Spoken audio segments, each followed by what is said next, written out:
సంవిధానము భాగము 3 మౌలిక హక్కులు. కొన్ని శాసనముల వ్యావృత్తి. ఆర్టికల్ 31A ఎస్టేటు మొదలగు వాటి అధ్యార్జన కొరకు నిబంధించు శాసనము వ్యావృత్తి.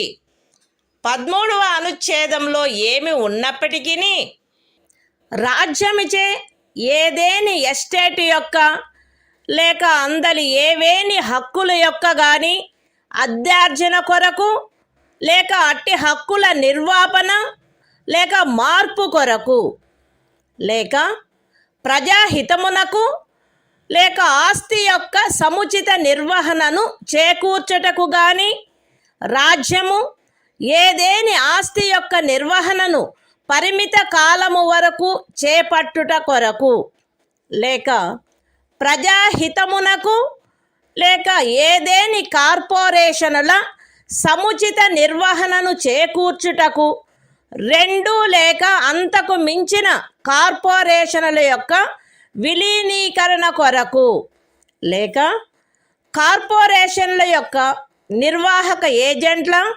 కార్యదర్శుల మరియు కోశాధికారుల, మేనేజింగ్ డైరెక్టర్ల, ఆదేశకుల లేక నిర్వాహకుల హక్కులను లేక కార్పొరేషన్ల యొక్క వాటాదారుల ఓటింగు హక్కులను నిర్వాపన చేయుట కొరకు లేక మార్పు చేయుట కొరకు లేక ఏదేని ఖనిజముకైన కౌలు లేక ఖనిజ తైలమును వెతుకుటకైనా లేక వెలికి తీయుటకైనా ఖరారు, కౌలు లేక లైసెన్సును బట్టి ప్రాప్తించు ఏవేని హక్కులను నిర్వాపన చేయుట కొరకు లేక మార్పు చేయుట కొరకు లేక అట్టి ఖరారు, కౌలు లేక లైసెన్సును సమయాత్పూర్వమే సమాప్తము చేయుట కొరకు లేక రద్దు చేయుట కొరకు నిబంధించునట్టి శాసనము దేనిని గాని 14వ అనుచ్ఛేదము లేక 19వ అనుచ్ఛేదము ద్వారా ప్రదత్తమైన హక్కులలో దేనికైనను అసంగతముగునున్నదను లేక అట్టి హక్కులలో దేనినైనను తీసివేయునను లేక కుంచించునను కారణమును బట్టి ప్రభావ శూన్యమగునవి భావించరాదు. అయితే అట్టి శాసనము ఒక రాజ్య శాసన మండలిచే చేయబడినదైన ఎడల రాష్ట్రపతి పర్యాలోచన కొరకై ప్రత్యేకింపబడి ఆయన అనుమతిని పొందిననే తప్ప ఈ అనుచ్ఛేదము యొక్క నిబంధనలు దానికి వర్తించవు. అంతేకాక రాజ్యముచే ఏదేని ఎస్టేటు అధ్యార్జింపబడుటకు ఏదేని శాసనము నిబంధన చేయునెడల మరియు ఆ ఎస్టేటులో చేరిన ఏదేని భూమి ఒక వ్యక్తి యొక్క స్వంత సేద్యము క్రిందయున్న ఎడల అట్టి అధ్యార్జనకు సంబంధించిన శాసనములో మార్కెట్ విలువకు తగ్గని రేటు చొప్పున నష్టపరిహారము చెల్లించుటకు నిబంధనలున్ననే తప్ప తత్సమయమున అమలులోనున్న ఏదేని శాసనము క్రింద అతడికి వర్తించడి గరిష్ట పరిమితి లోపు ఉన్న భూమిలోని ఏదేని భూభాగము కానీ దానిపై గల లేక దానికి చెందియున్న ఏదేని భవనము కానీ కట్టడము కానీ రాజ్యముచే అధ్యార్జింపబడుట శాసన సమ్మతము కాదు. ఈ అనుచ్ఛేదములో ఏదేని స్థానిక ప్రాంతము విషయమున ఎస్టేటు అను పదము ఆ ప్రాంతమునందు అమలులోనున్న భూమి కౌళ్లకు సంబంధించి అస్తిత్వంలోనున్న శాసనములో ఆ పదమునకు గాని స్థానీయ తుల్య పదమునకు గాని ఏ అర్థము కలదో ఆ అర్థమునే కలిగియుండును మరియు అందు ఈ క్రిందివి కూడా చేరియుండును. ఏదేని జాగీరు, ఇనాం లేక మౌఫీ లేక ఇతరమైన తాదృశ అనుదానము మరియు తమిళనాడు, కేరళ రాజ్యములలో ఏదేని జన్మం హక్కు రైతువారీ సెటిల్మెంట్ కింద కలిగి ఉన్న ఏదేని భూమి, బంజరు భూమి, అటవీ భూమి, పచ్చిక బయళ్ళ భూమి లేక కర్షకులు లేక వ్యవసాయ కూలీలు మరియు చేతి వృత్తుల వారు ఆక్రమించుకొనిన భవనములు మరియు ఇతర కట్టడములు ఉన్న స్థలములతో సహా వ్యవసాయ లేక తత్సహాయక ప్రయోజనముల కొరకు ఎవరేని కలిగియున్న లేక ఎవరికేని కౌలుకు ఇవ్వబడిన ఏదేని భూమి. ఎస్టేట్ విషయమున హక్కులు అను పదమునందు ప్రొప్రైటరు, సబ్ ప్రొప్రైటరు, అపర ప్రొప్రైటరు, ధారణాధికారి, రైతు లేక రైతు కింది రైతు లేక ఇతర మధ్యస్థుని యందు నిహితమయ్యుండు ఏవైనా హక్కులు మరియు భూమి శిస్తును గూర్చిన ఏవైనా హక్కులు లేక విశేషాధికారములు చేరియుండును. The Constitution of India, Part 3, Fundamental Rights, Saving of Certain Laws. Article 31A. Saving of laws providing for acquisition of estates, etc. Notwithstanding anything contained in Article 13, no law providing for the acquisition by the state of any estate or of any rights therein, or the extinguishment or modification of any such rights, or the taking over of the management of any property by the state, for a limited period, either in the public interest, or in order to secure the proper management of the property, or the amalgamation of two or more corporations, either in the public interest, or in order to secure the proper management of any of the corporations, or the extinguishment or modification of any rights of managing agents, secretaries and treasurers, managing directors, or managers of corporations, or of any voting rights of shareholders thereof, or the extinguishment or modification of any rights accruing by virtue of any agreement, lease or license for the purpose of searching for, or winning, any mineral or mineral oil, or the premature termination or cancellation of any such agreement, lease or license, shall be deemed to be void on the ground that it is inconsistent with, or takes away or abridges, any of the rights conferred by Article 14 or Article 19. Provided that, where such law is a law, made by the legislature of a state, the provisions of this article shall not apply thereto, unless such law, having been reserved for the consideration of the President, has received his assent. Provided further, that, where any law makes any provision for the acquisition by the state of any estate and where any land comprised therein is held by a person under his personal cultivation, it shall not be lawful for the state to acquire any portion of such land, as is within the ceiling limit, applicable to him under any law for the time being in force, or any building or structure standing thereon or tenant thereto, unless the law relating to the acquisition of such land, building or structure, provides for payment of compensation, at a rate, which shall not be less than the market value thereof. In this article, the expression estate shall, in relation to any local area, have the same meaning as that expression, or its local equivalent has in the existing law, relating to land tenures in force, in that area, and shall also include any jagir, inam, or a fee, or other similar grant. And, in the states of Tamil Nadu and Kerala, any Janmam right. Any land held under Ryotwari settlement.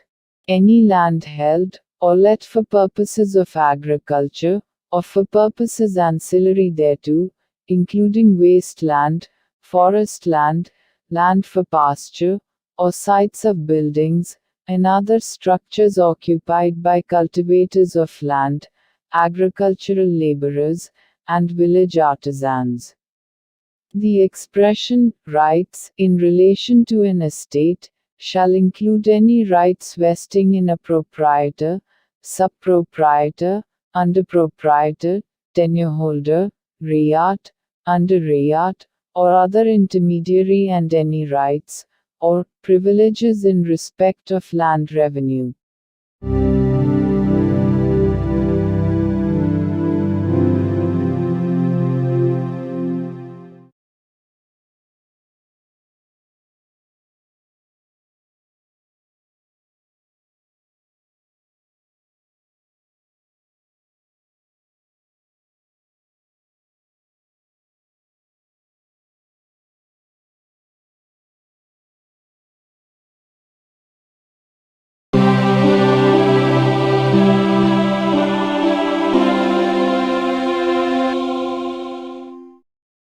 భారత సంవిధానము భాగము 3 మౌలిక హక్కులు. కొన్ని శాసనముల వ్యావృత్తి. Article 31 కొన్ని చట్టములకు మరియు వినిమయములకు శాసనిక మాన్యత కలగజేయుట. 31 అనుచ్ఛేదములో గల నిబంధనల సాధారణతకు భంగము కలగకుండా 9వ అనుసూచిలో నిర్దిష్టపరచబడిన ఏవేని చట్టములు, నియమములు, వాటి యొక్క ఏవేని నిబంధనలు, అట్టి చట్టము, నియమము లేక నిబంధనను ఈ భాగంలోని ఏవేని నిబంధనల ద్వారా ప్రదత్తమైన ఏవేని హక్కులకు అసంగతముగా నున్నదను, లేక ఆ హక్కులలో దేనినైనను తీసివేయుచున్నదను, లేక కుంచుచున్నదను ఆధారముపై ప్రభావశూన్యమైనదని గాని, ఎప్పుడైనను ప్రభావశూన్యమై యుండినదని గాని భావించరాదు.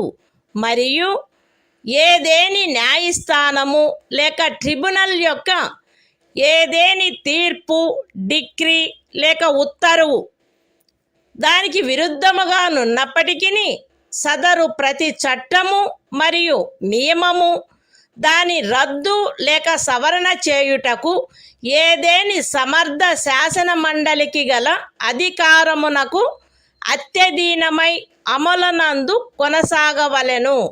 The Constitution of India, Part 3. Fundamental Rights. Saving of certain laws. Article 31b. Validation of certain acts and regulations. Without prejudice to the generality of the provisions contained in Article 31a. None of the acts and regulations specified in the 9th schedule, nor any of the provisions thereof shall be deemed to be void, or ever to have become void on the ground that such act, regulation or provision is inconsistent with, or takes away or abridges any of the rights conferred by any provisions of this part. And, notwithstanding any judgment, decree or order of any court or tribunal, to the contrary, each of the said acts and regulations shall, subject to the power of any competent legislature to repeal, or amend it, continue in force.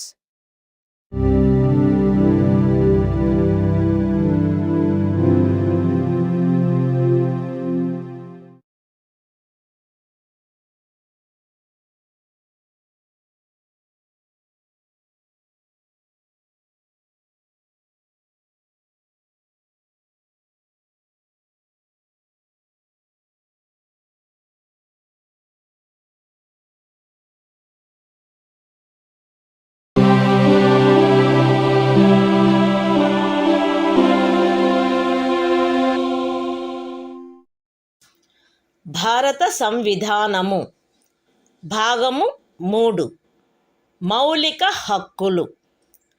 కొన్ని శాసనముల వ్యావృత్తి. Article 31(c) కొన్ని ఆదేశిక సూత్రములను అమలుపరచు శాసనముల వ్యావృత్తి.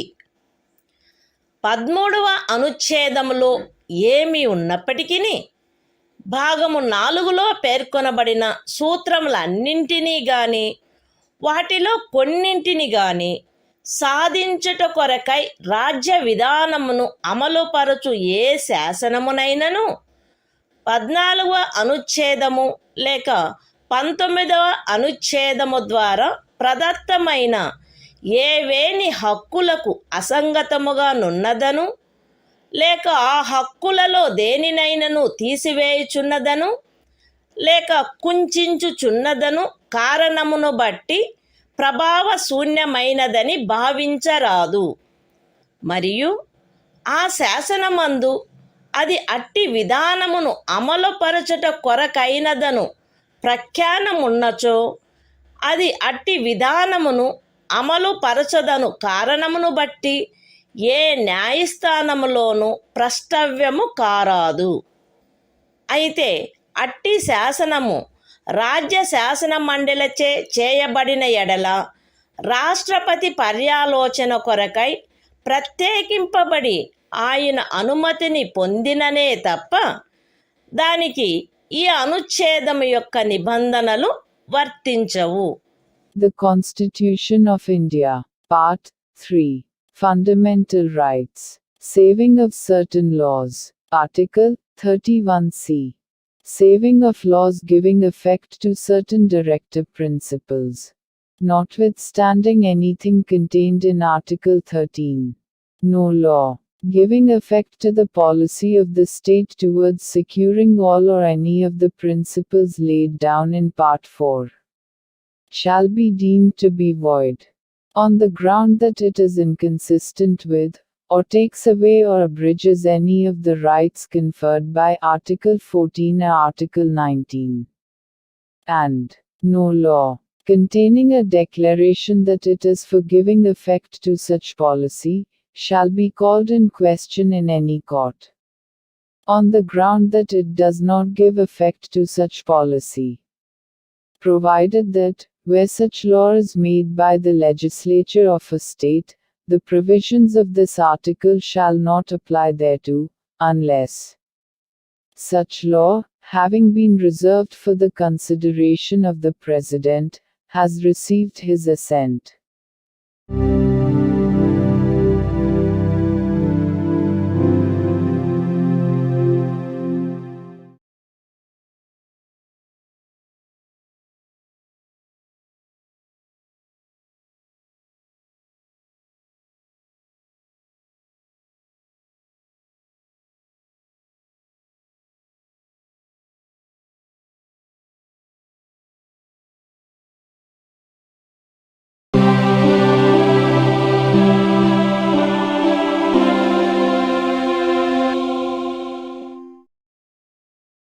భారత సంవిధానము భాగము 3 మౌలిక హక్కులు.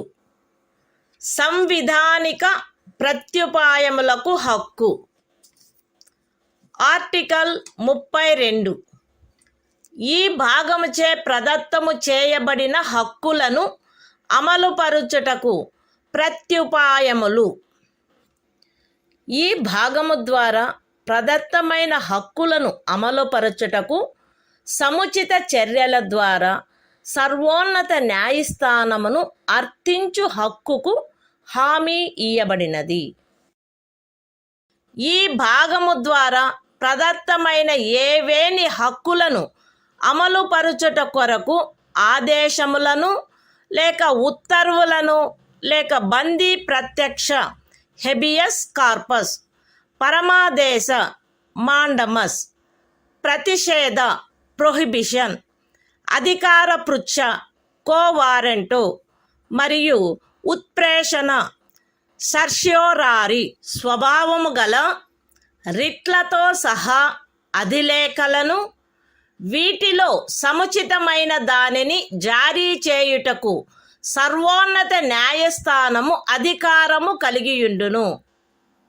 ఖండములు 1 మరియు 2 ద్వారా సర్వోన్నత న్యాయస్థానమునకు ప్రదత్తమైన అధికారములకు భంగము కలగకుండా ఖండము 2 క్రింద సర్వోన్నత న్యాయస్థానముచే వినియోగింపబడదగు అధికారముల అన్నిటినీ కానీ వాటిలో దేనినైనను కానీ ఏదేని ఇతర న్యాయస్థానమునకు దాని అధికారిత యొక్క స్థానిక హద్దులలో వినియోగించు అధికారమును శాసనము ద్వారా పార్లమెంటు వసగవచ్చును. ఈ అనుచ్ఛేదముచే హామీ ఇయ్యబడిన హక్కు ఈ సంవిధానముచే అన్యదా నిబంధింపబడినట్లు తప్ప suspend చేయబడరాదు. The Constitution of India, Part 3. Fundamental Rights. Right to constitutional remedies. Article 32. Remedies for enforcement of rights conferred by this part. 1. The right to move the Supreme Court, by appropriate proceedings for the enforcement of the rights conferred by this part, is guaranteed. 2. The Supreme Court shall have power to issue directions or orders, or writs, including writs in the nature of habeas corpus, mandamus, prohibition, quo warranto and certiorari, whichever may be appropriate, for the enforcement of any of the rights conferred by this part. 3. Without prejudice to the powers conferred on the Supreme Court, by clauses 1 and 2. Parliament may by law empower any other court to exercise within the local limits of its jurisdiction all or any of the powers exercisable by the Supreme Court under clause 2.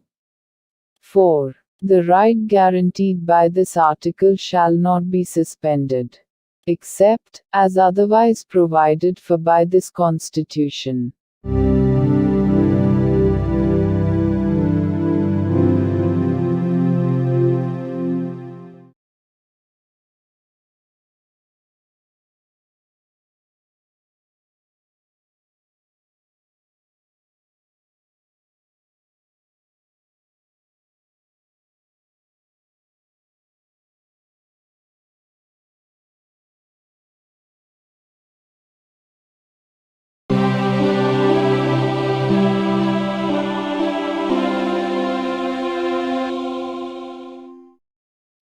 భారత సంవిధానము భాగము 3 మౌలిక హక్కులు సంవిధానిక ప్రత్యుపాయములకు హక్కు.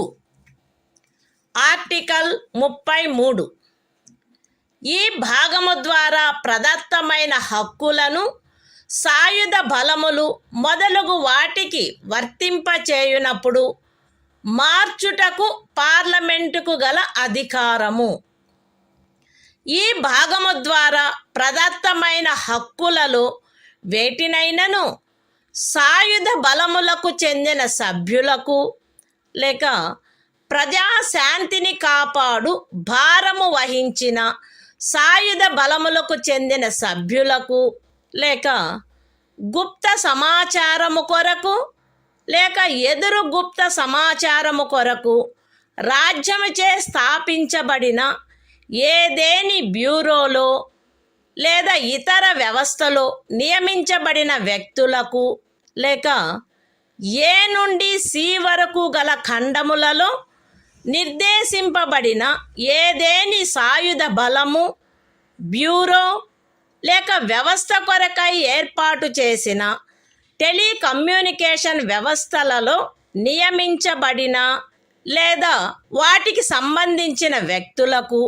వర్తింపచేయుటలో వారి సముచిత కర్తవ్య నిర్వహణను వారి మధ్య క్రమశిక్షణను కట్టుదిట్టము చేయుటకై ఆ హక్కులు ఎంత మేరకు పరిమితపరచబడవలెనో లేక రద్దు చేయబడవలెనో పార్లమెంటు శాసనము ద్వారా నిర్ధారణ చేయవచ్చును.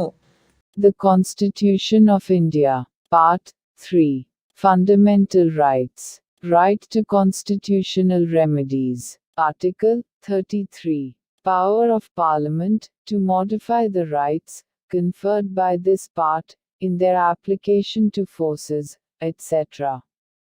Parliament may by law determine to what extent any of the rights conferred by this part shall, in their application to the members of the armed forces, or the members of the forces charged with the maintenance of public order, or persons employed in any bureau or other organization established by the state for purposes of intelligence or counterintelligence, or person employed in or in connection with the telecommunication systems set up for the purposes of any force, bureau, or organization referred to in clauses A to C, be restricted or abrogated so as to ensure the proper discharge of their duties and the maintenance of discipline among them.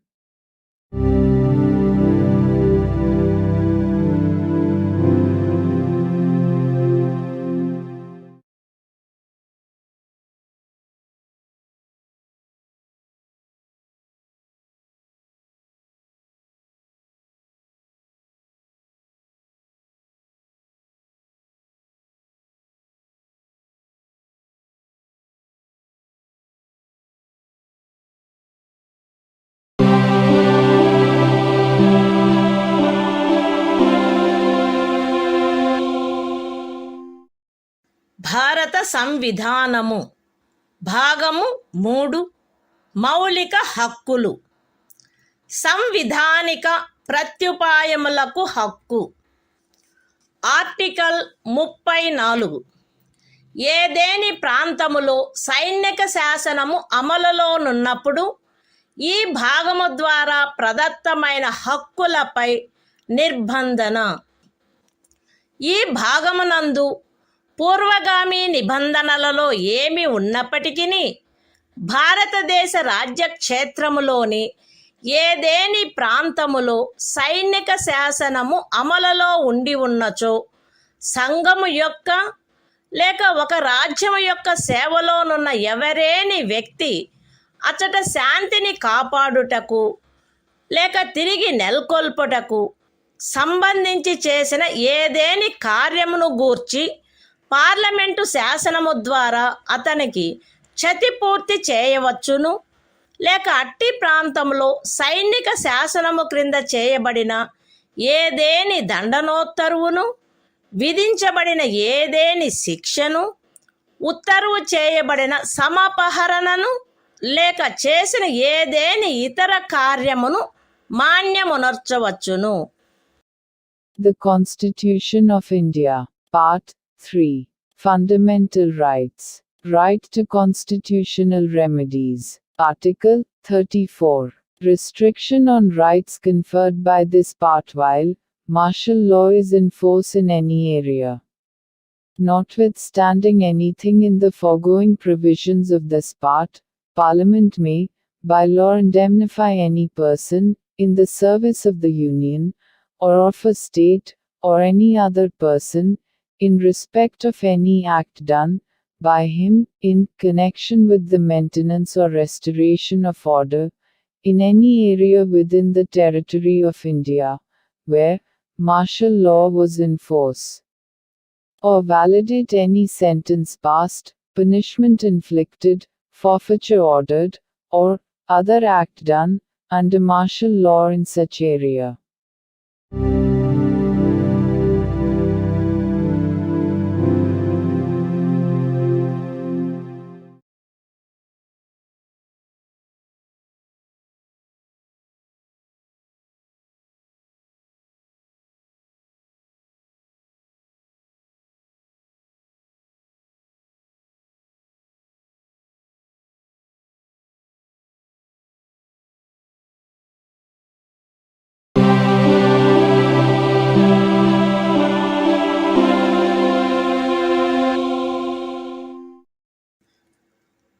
భారత సంవిధానము.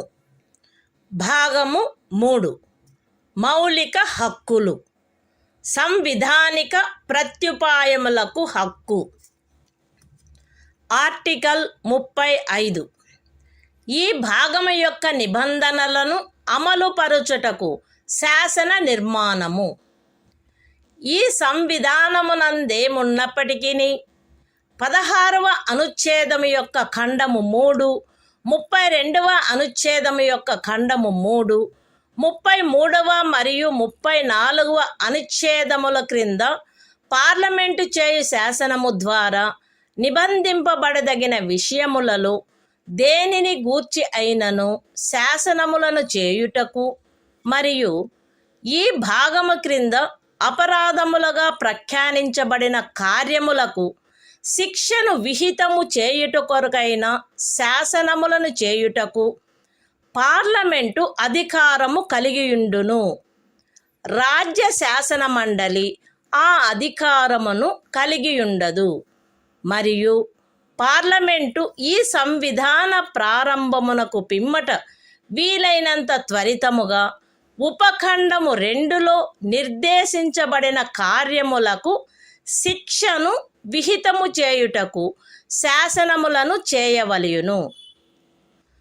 ఖండము ఏ యొక్క ఉపఖండము 1లో నిర్దేశింపబడిన ఏదేని విషయమును గూర్చినదైనా లేక ఆ ఖండము యొక్క ఉపఖండము 2లో నిర్దేశించబడిన కార్యమునకు దేనికైనను శిక్షను నిబంధించునదై ఈ సంవిధాన ప్రారంభమునకు అవ్యవహిత పూర్వము భారతదేశ రాజ్య క్షేత్రమునందు అమలులోనున్న ఏదేని శాసనము అందలి నిబంధనలకును 372వ అనుచ్ఛేదము క్రింద దాని యందు చేయబడు అనుకూలానుసరణకును మరియు మార్పులకును అత్యధీనమై పార్లమెంటుచే మార్పు లేక రద్దు లేక సవరణ చేయబడు వరకు అమలునందు కొనసాగవలెను. విశదీకరణ. ఈ అనుచ్ఛేదమునందు అమలులోనున్న శాసనము అను పదబంధము 372వ అనుచ్ఛేదములో ఆ పదబంధమునకు ఏ అర్థము కలదో ఆ అర్థమునే కలిగియుండును. The Constitution of India, Part 3. Fundamental Rights. Right to constitutional remedies. Article 35. Legislation to give effect to the provisions of this part. Notwithstanding anything in this Constitution, Parliament shall have, and the legislature of a state shall not have, power to make laws with respect to any of the matters which, under Clause 3 of Article 16, Clause 3 of Article 32, Article 33 and Article 34 may be provided for by law made by Parliament,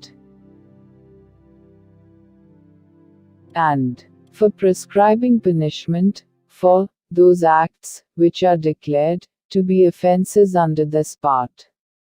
And Parliament shall, as soon as may be after the commencement of this Constitution, make laws for prescribing punishment for the acts referred to in subclause 2. Any law in force immediately before the commencement of this Constitution, in the territory of India, with respect to any of the matters referred to in subclause 1 of Clause A, or providing for punishment for any act referred to in subclause 2 of that clause shall, subject to the terms thereof, and to any adaptations and modifications that may be made therein, under Article 372, continue in force until altered, or repealed, or amended, by Parliament. Explanation. In this article, the expression, law in force, has the same meaning as in Article 372.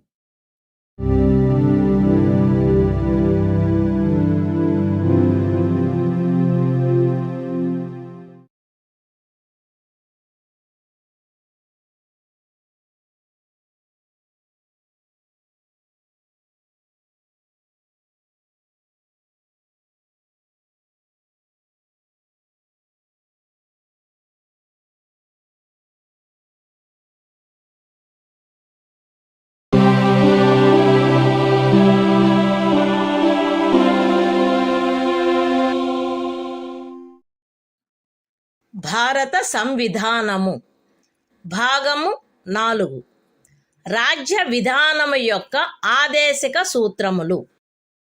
Article 36. ఈ భాగంలో సందర్భము అన్యదా అపేక్షించననే తప్ప రాజ్యము అను పదము భాగము 3లో ఆ పదమునకు ఏ అర్థము కలదో ఆ అర్థమునే కలిగియుండును. The Constitution of India, Part 4. Directive Principles of State Policy. Article 36. Definition. In this part, unless the context otherwise requires, the state has the same meaning as in Part 3.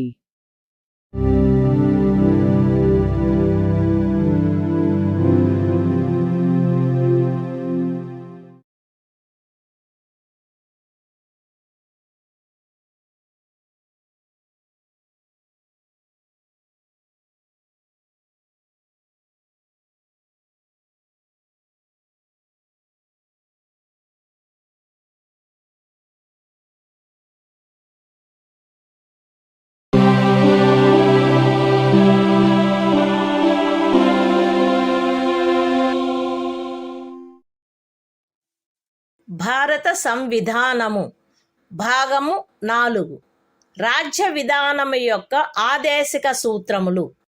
Article 37. ఈ భాగములో గల సూత్రముల వర్తింపు.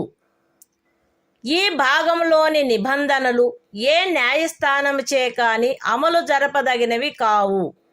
కానీ ఇందు పేర్కొనబడిన సూత్రములు దేశ పరిపాలనకు మూలాధారములుగాను మరియు శాసనములను చేయుటలో వాటిని వర్తింపచేయుట రాజ్యము యొక్క కర్తవ్యమై ఉండవలెను. The Constitution of India, Part 4. Directive Principles of State Policy. Article 37. Application of the principles contained in this part. The provisions contained in this part shall not be enforceable by any court. But the principles therein laid down are nevertheless fundamental in the governance of the country, and it shall be the duty of the state to apply these principles in making laws.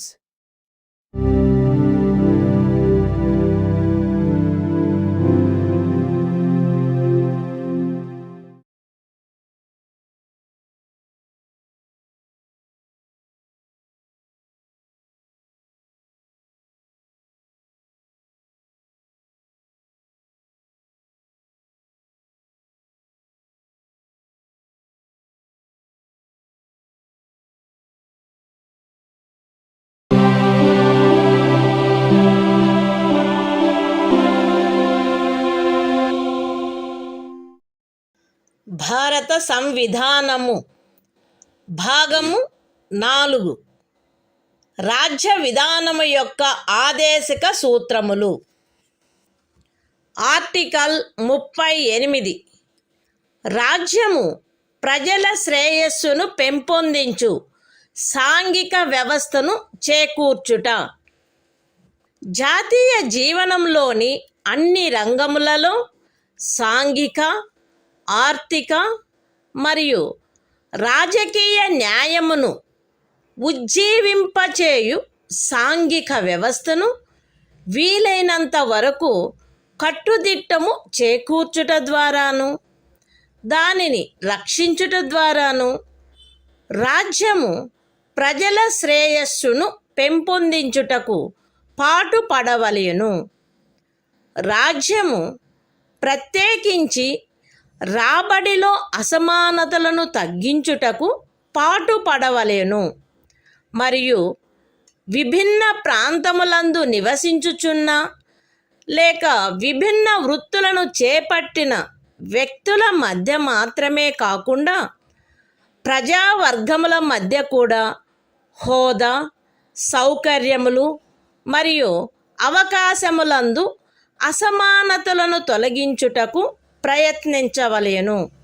The Constitution of India, Part 4. Directive Principles of State Policy. Article 38. state to secure social order, for the promotion of welfare of the people. The state shall strive to promote the welfare of the people, by securing and protecting as effectively as it may a social order, in which justice, social, economic, and political, shall inform all the institutions of the national life. The state shall, in particular, strive to minimize the inequalities in income, and endeavor to eliminate inequalities in status, facilities and opportunities, not only amongst individuals, but also amongst groups of people, residing in different areas, or engaged in different vocations.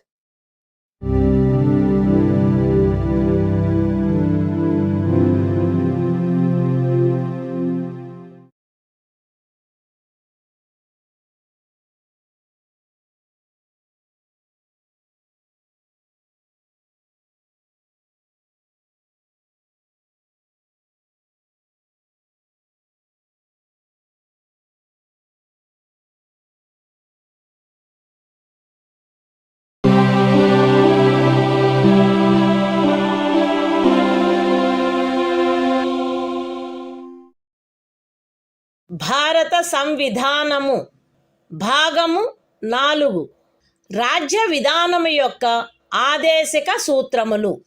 Article 39 రాజ్యము అనుసరించవలసిన కొన్ని విధాన సూత్రములు.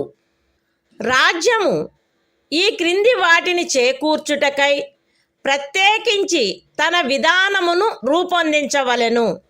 అవేవనగా స్త్రీ పురుష భేదము లేకుండా పౌరులు తగిన జీవనోపాధి సాధనములకు హక్కు కలిగియుండుట, జనులందరి ఉమ్మడి మేలును అత్యుత్తముగా సమకూర్చునట్లు సమాజపు భౌతిక వనరుల సామ్యమును మరియు నియంత్రణను పంపిణీ చేయుట, ఆర్థిక వ్యవస్థ యొక్క ప్రవృత్తి వలన జనసామాన్యమునకు హానికరమగునట్లుగా ఐశ్వర్యము, ఉత్పాదన సాధనములు కేంద్రీకృతము కాకుండుట, స్త్రీ పురుషులు ఉభయులకు సమానమైన పనికి సమానమైన వేతనము లభించుట, స్త్రీ పురుష కార్మికుల ఆరోగ్యము, శరీర దారుఢ్యము మరియు పిల్లల సుకుమారత్వము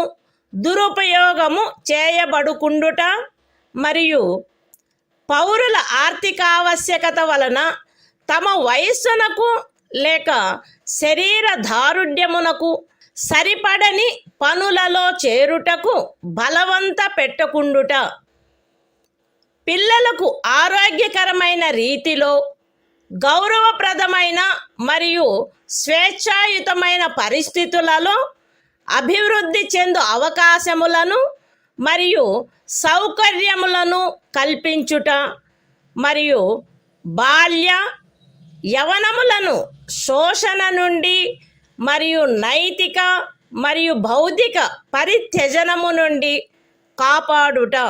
The Constitution of India, Part 4, Directive Principles of State Policy. Article 39. Certain principles of policy to be followed by the state. The state shall, in particular, direct its policy towards securing a. that the citizens, men and women equally, have the right to an adequate means of livelihood. b. that the ownership and control of the material resources of the community are so distributed as best to subserve the common good. c. that the operation of the economic system does not result in the concentration of wealth and means of production to the common detriment. d. that there is equal pay for equal work for both men and women. a. that the health and strength of workers, men and women, and the tender age of children are not abused, and that citizens are not forced by economic necessity To enter avocations unsuited to their age or strength. F. That children are given opportunities and facilities to develop in a healthy manner and in conditions of freedom and dignity. And that childhood and youth are protected against exploitation and against moral and material abandonment.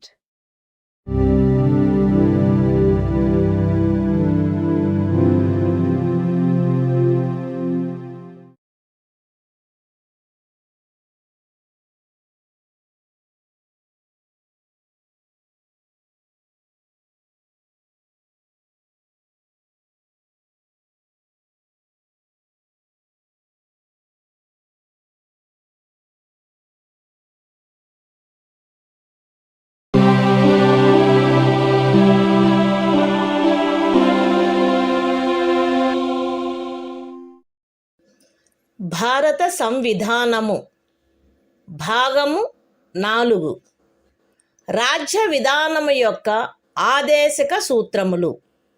Article 39A సమాన న్యాయము, ఉచిత న్యాయవాద సహాయము.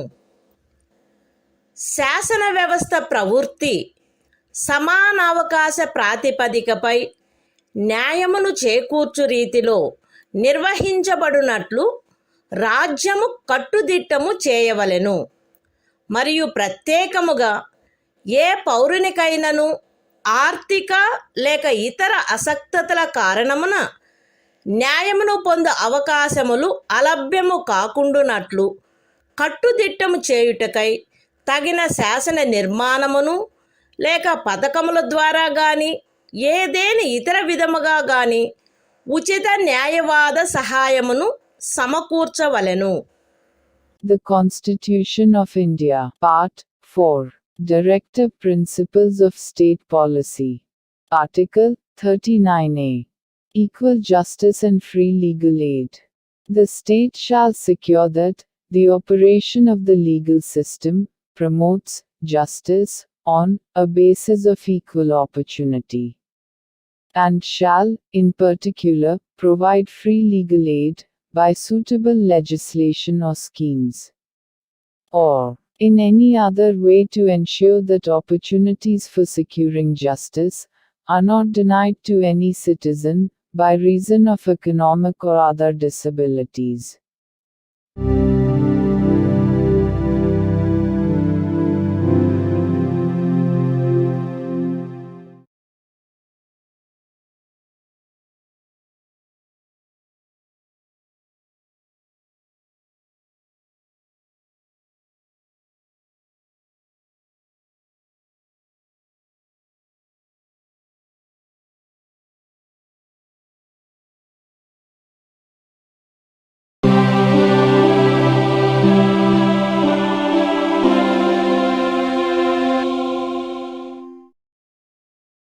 భారత సంవిధానము భాగము 4 రాజ్య విధానము యొక్క ఆదేశక సూత్రములు. ఆర్టికల్ 40 గ్రామ పంచాయతీల వ్యవస్థీకరణ. గ్రామ పంచాయతీలను వ్యవస్థీకరించి స్వపరిపాలనా యూనిట్లుగా అవి పనిచేయుటకు వాటికి ఆవశ్యకమగు అధికార ప్రాధికారముల నొసగుటకు రాజ్యము చర్యలను గైగొనవలెను. The Constitution of India, Part 4, Directive Principles of State Policy. Article 40. Organization of Village Panchayats. The state shall take steps to organize village panchayats, and endow them with such powers and authority as may be necessary to enable them to function as units of self-government.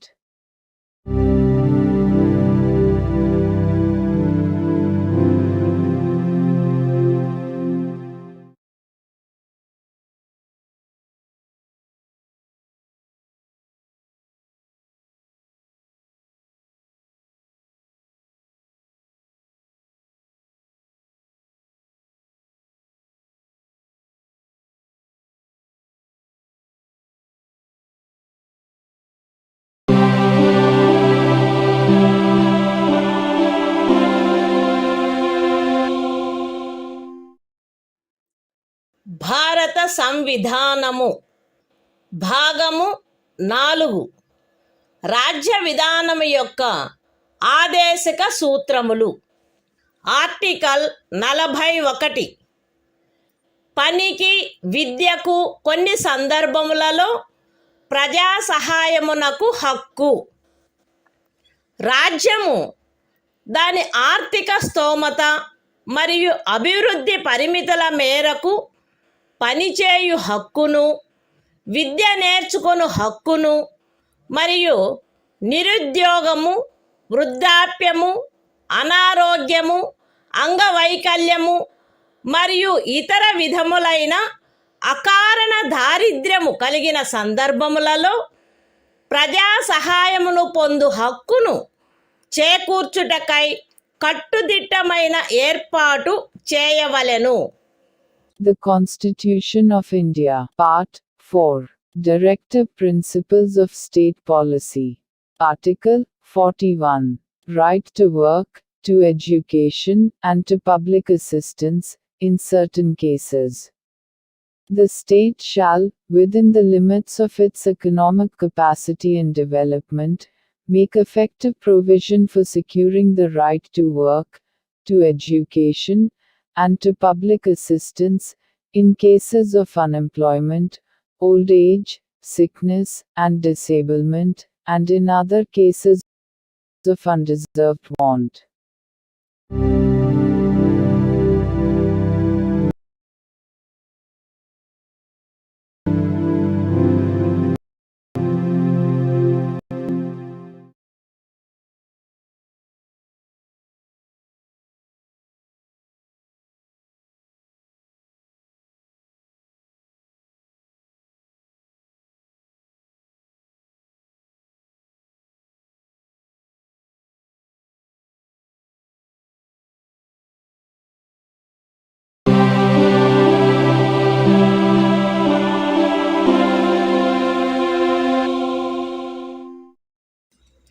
భారత సంవిధానము భాగము 4 రాజ్య విధానము యొక్క ఆదేశక సూత్రములు. Article 42 పని విషయమున న్యాయమైన మరియు మానవోచితమైన పరిస్థితులకు మరియు ప్రసూతి సహాయమునకు ఏర్పాటు.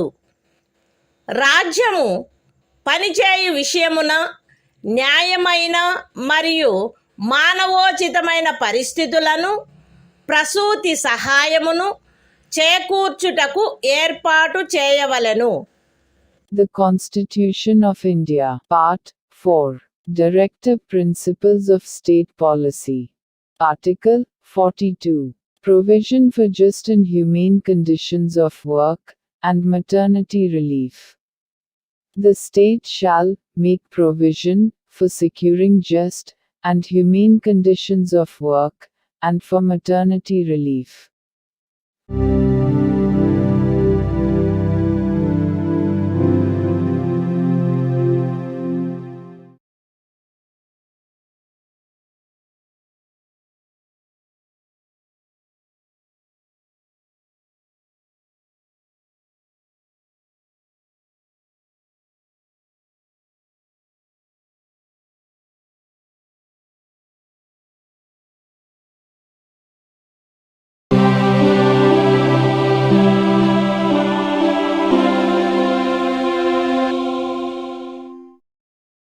భారత సంవిధానము భాగము 4 రాజ్య విధానము యొక్క ఆదేశక సూత్రములు. ఆర్టికల్ 43 కార్మికులకు జీవన భృతి మొదలగునవి. రాజ్యము తగిన శాసన నిర్మాణము ద్వారా లేక ఆర్థిక వ్యవస్థాపన ద్వారా లేక మరే విధముగానైనా వ్యవసాయ, పారిశ్రామిక లేక ఇతర కార్మికులందరికీ పనిని, జీవన భృతిని మరియు సముచిత జీవన స్థాయిని, విశ్రాంతి మరియు సాంఘిక సాంస్కృతిక అవకాశముల పూర్తి వినియోగమును చేకూర్చునట్టి పని పరిస్థితులను కల్పించుటకు ప్రయత్నించవలెను. మరియు ప్రత్యేకించి గ్రామీణ ప్రాంతములలో వైయక్తిక ప్రాతిపదికపై లేక సహకార ప్రాతిపదికపై కుటీర పరిశ్రమలను పెంపొందింపచేయుటకు ప్రయత్నించవలెను. The Constitution of India, Part 4, Directive Principles of State Policy. Article 43, Living Wage, etc., for workers. The state shall endeavor to secure, by suitable legislation, or economic organization or in any other way, to all workers, agricultural, industrial or otherwise, work, a living wage, conditions of work ensuring a decent standard of life, and full enjoyment of leisure, and social and cultural opportunities, and, in particular, the state shall endeavor to promote cottage industries, on an individual or cooperative basis, in rural areas.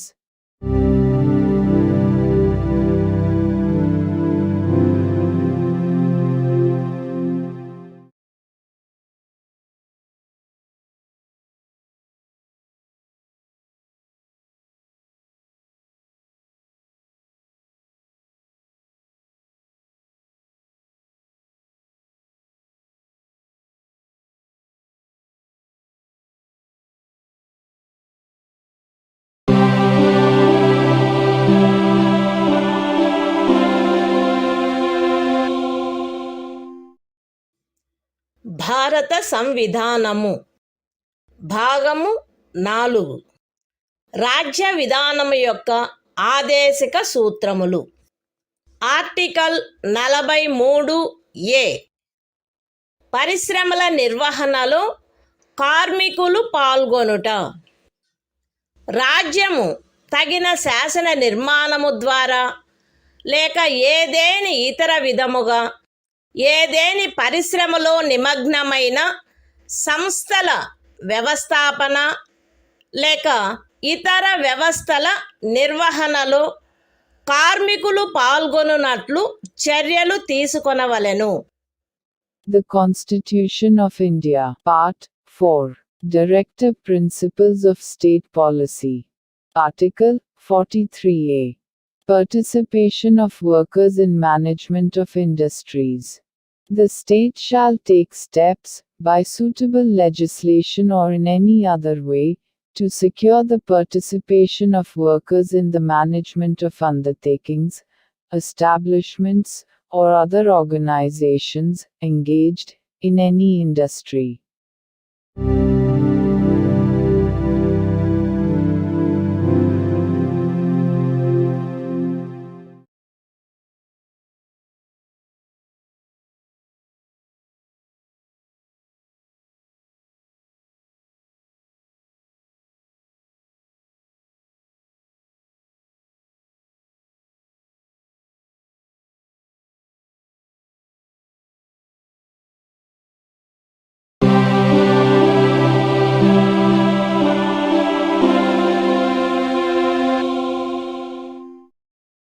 భారత సంవిధానము భాగము 4 రాజ్య విధానము యొక్క ఆదేశక సూత్రములు. Article 43B సహకార సంఘముల ప్రవర్ధనము. రాజ్యము సహకార సంఘములు స్వచ్ఛందముగా రూపొందించుటకు, స్వాయత్తముగా కృత్యములు నిర్వహించుటకు, ప్రజాస్వామ్య నియంత్రణ మరియు వృత్తిపరమై యాజమాన్యమును ప్రోత్సహించుటకు ప్రయత్నించవలెను. The Constitution of India, Part 4, Directive Principles of State Policy. Article 43B. Promotion of cooperative societies. The state shall endeavor to promote voluntary formation, autonomous functioning, democratic control and professional management of cooperative societies.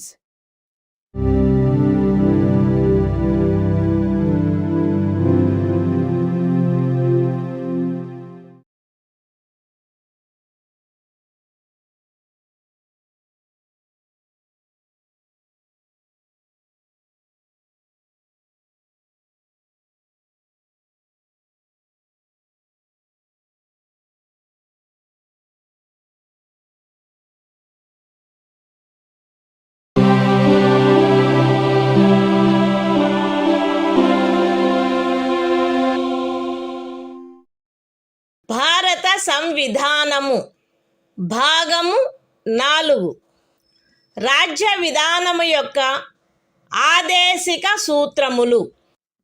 Article 44 పౌరులందరకు ఏకరూపమైన civil స్మృతి. భారతదేశ రాజ్య క్షేత్రమునంతటను పౌరులకు ఏకరూపమైన సివిల స్మృతిని చేకూర్చుటకు రాజ్యము ప్రయత్నించవలెను. The Constitution of India, Part 4, Directive Principles of State Policy. Article 44. Uniform Civil Code for the Citizens. The state shall endeavor to secure for the citizens a uniform civil code throughout the territory of India.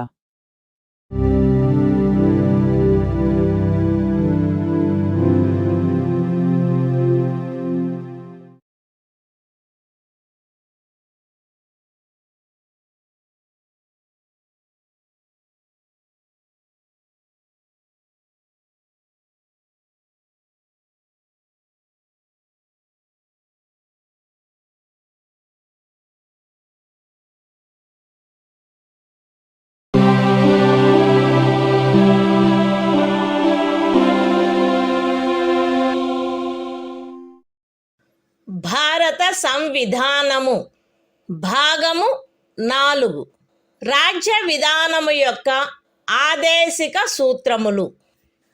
Article 45 6 సంవత్సరముల లోపు బాలలందరికీ బాల్య ప్రారంభంలో సంరక్షణ మరియు విద్యను ఏర్పాటు చేయుట.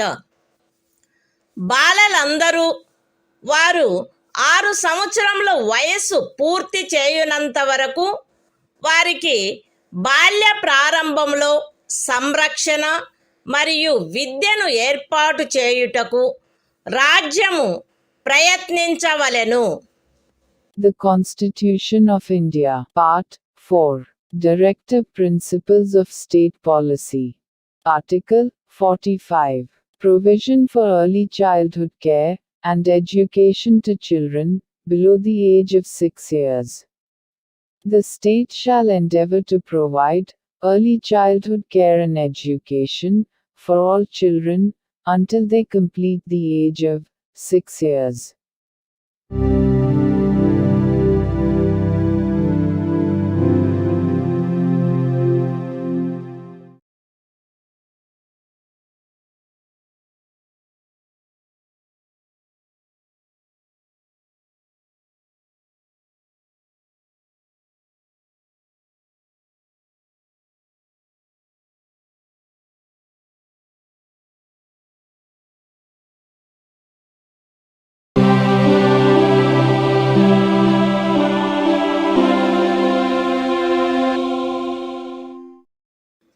భారత సంవిధానము భాగము 4 రాజ్య విధానము యొక్క ఆదేశిక సూత్రములు.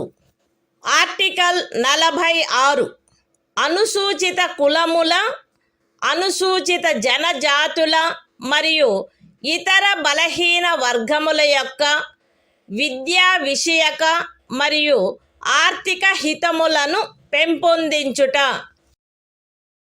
ప్రజలలో బలహీన వర్గముల, ప్రత్యేకించి అనుసూచిత కులముల మరియు అనుసూచిత జనజాతుల విద్యా విషయక మరియు ఆర్థిక హితమును రాజ్యము విశేష శ్రద్ధతో పెంపొందించవలెను మరియు సాంఘిక అన్యాయము నుండి సకల విధములగు శోషణల నుండి వారిని రక్షించవలెను.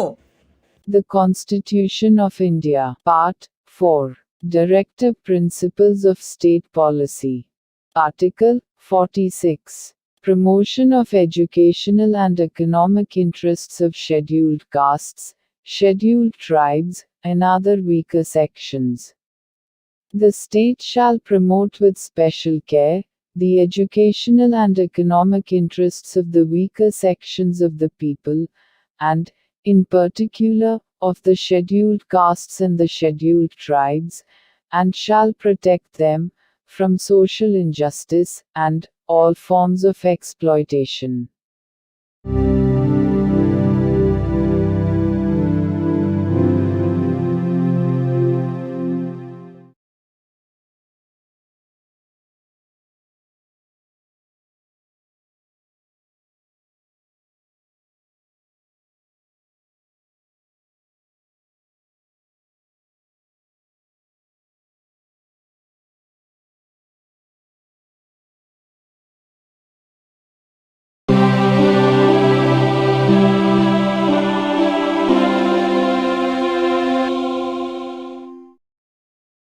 భారత సంవిధానము భాగము 4 రాజ్య విధానము యొక్క ఆదేశిక సూత్రములు.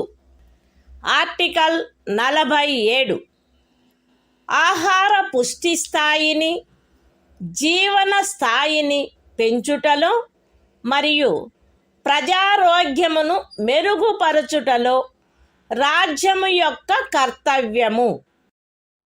రాజ్యము ప్రజల ఆహార పుష్టి యొక్క స్థాయిని, జీవన స్థాయిని పెంచుట మరియు ప్రజారోగ్యమును మెరుగుపరుచుట తన ప్రాథమిక కర్తవ్యములలోనివిగా పరిగణించవలెను మరియు ప్రత్యేకించి వైద్య ప్రయోజనములకై తప్ప మద్యపానీయములను మరియు ఆరోగ్యమునకు భంగము కలిగించు ఔషధములను సేవించుటను నిషేధించుటకు రాజ్యము ప్రయత్నించవలెను.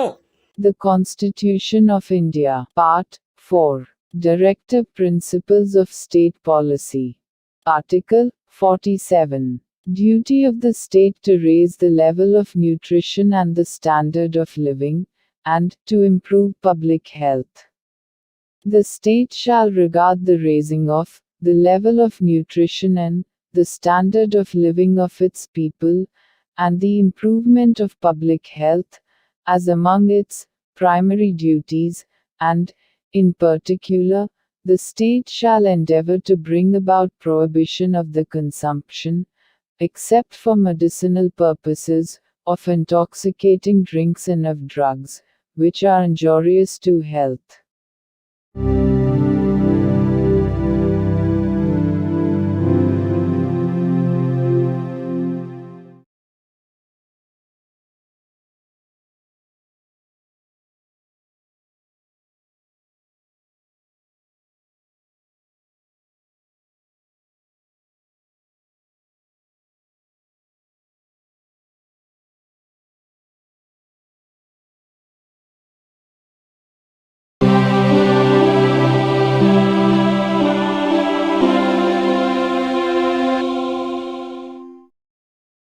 భారత సంవిధానము భాగము 4 రాజ్య విధానము యొక్క ఆదేశిక సూత్రములు. ఆర్టికల్ 48 వ్యవసాయ మరియు పశు సంవర్ధనము యొక్క వ్యవస్థీకరణ. రాజ్యము ఆధునిక మరియు శాస్త్రీయ పద్ధతులను అనుసరించి వ్యవసాయమును, పశు సంవర్ధనమును వ్యవస్థీకరించవలెను మరియు ప్రత్యేకించి ఆవుల, దూడల, ఇతర పాడి పశువుల, భారవాహక పశువుల జాతులను పరిరక్షించి మెరుగుపరచుటకును వాటి వధను నిషేధించుటకును రాజ్యము చర్యలను గైగొనవలెను. The Constitution of India, Part 4, Directive Principles of State Policy. Article 48. Organization of Agriculture and Animal Husbandry. The state shall endeavor to organize agriculture and animal husbandry on modern and scientific lines, and shall, in particular, take steps for preserving and improving the breeds and prohibiting the slaughter of cows and calves and other milch and draft cattle.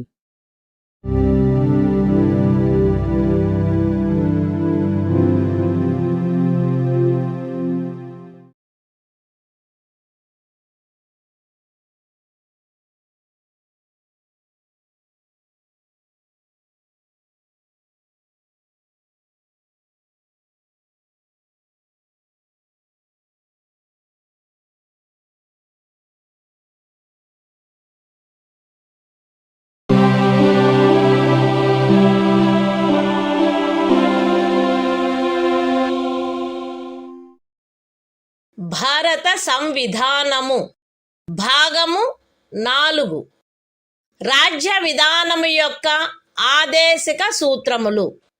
Article 48 ఏ పరిసరముల రక్షణ మరియు అభివృద్ధి మరియు అడవుల వన్యప్రాణుల సంరక్షణ. రాజ్యము పరిసరములను కాపాడి అభివృద్ధి చేయుటకును దేశములోని అడవులను వన్యప్రాణులను సంరక్షించుటకును ప్రయత్నించవలెను. The Constitution of India, Part 4, Directive Principles of State Policy. Article 48A. Protection and improvement of environment, and safeguarding of forests and wildlife. The state shall endeavor to protect and improve the environment, and to safeguard the forests and wildlife of the country.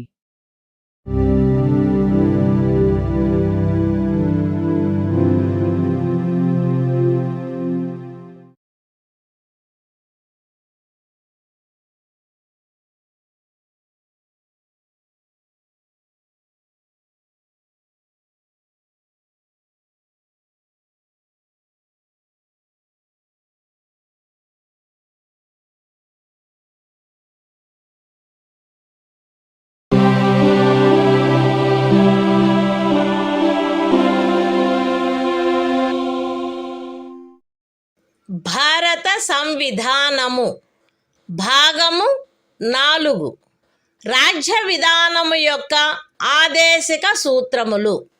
Article 49 జాతీయ ప్రాముఖ్యము గల స్మారక చిహ్నములను రక్షించుట. Parliament చేయబడిన శాసనము ద్వారా గాని లేదా దాని క్రింద గాని జాతీయ ప్రాముఖ్యము గలవని ప్రఖ్యానించబడిన కళాత్మక లేక ఐతిహాసిక ప్రయోజనము గల ప్రతి ఒక్క స్మారక చిహ్నమును లేక స్థలమును లేక వస్తువును సందర్భానుసారముగా కొల్లగొట్టుట, విరూపణము, వినాశనము, తొలగింపు, వ్యయనము లేక ఎగుమతి చేయుట నుండి రక్షించుట రాజ్యము యొక్క బాధ్యత అయ్యుండును. The Constitution of India, Part 4, Directive Principles of State Policy. Article 49. Protection of monuments and places and objects of national importance. It shall be the obligation of the state to protect every monument, or place, or object of artistic or historic interest, declared by or under law made by Parliament to be of national importance, from spoliation, disfigurement, destruction, removal, disposal or export, as the case may be.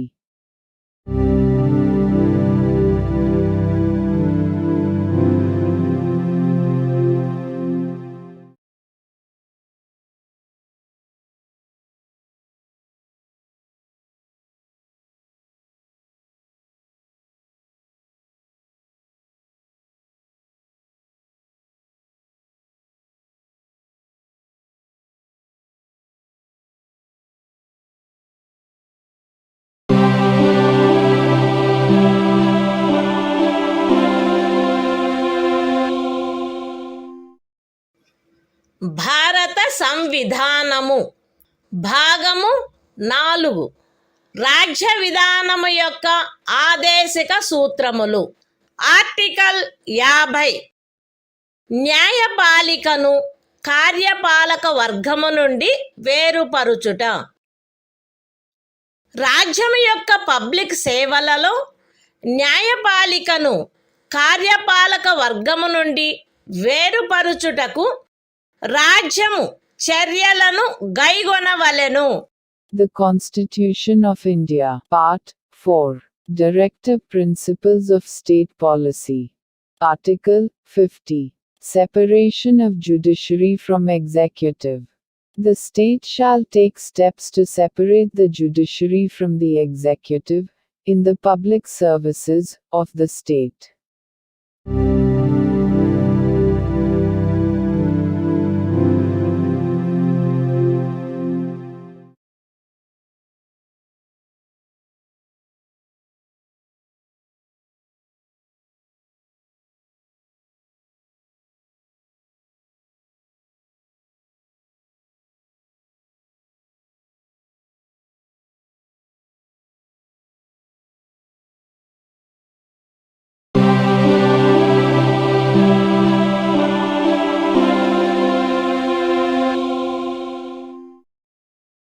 భారత సంవిధానము భాగము 4 రాజ్య విధానము యొక్క ఆదేశిక సూత్రములు. Article 51 అంతర్జాతీయ శాంతి భద్రతలను పెంపొందించుట.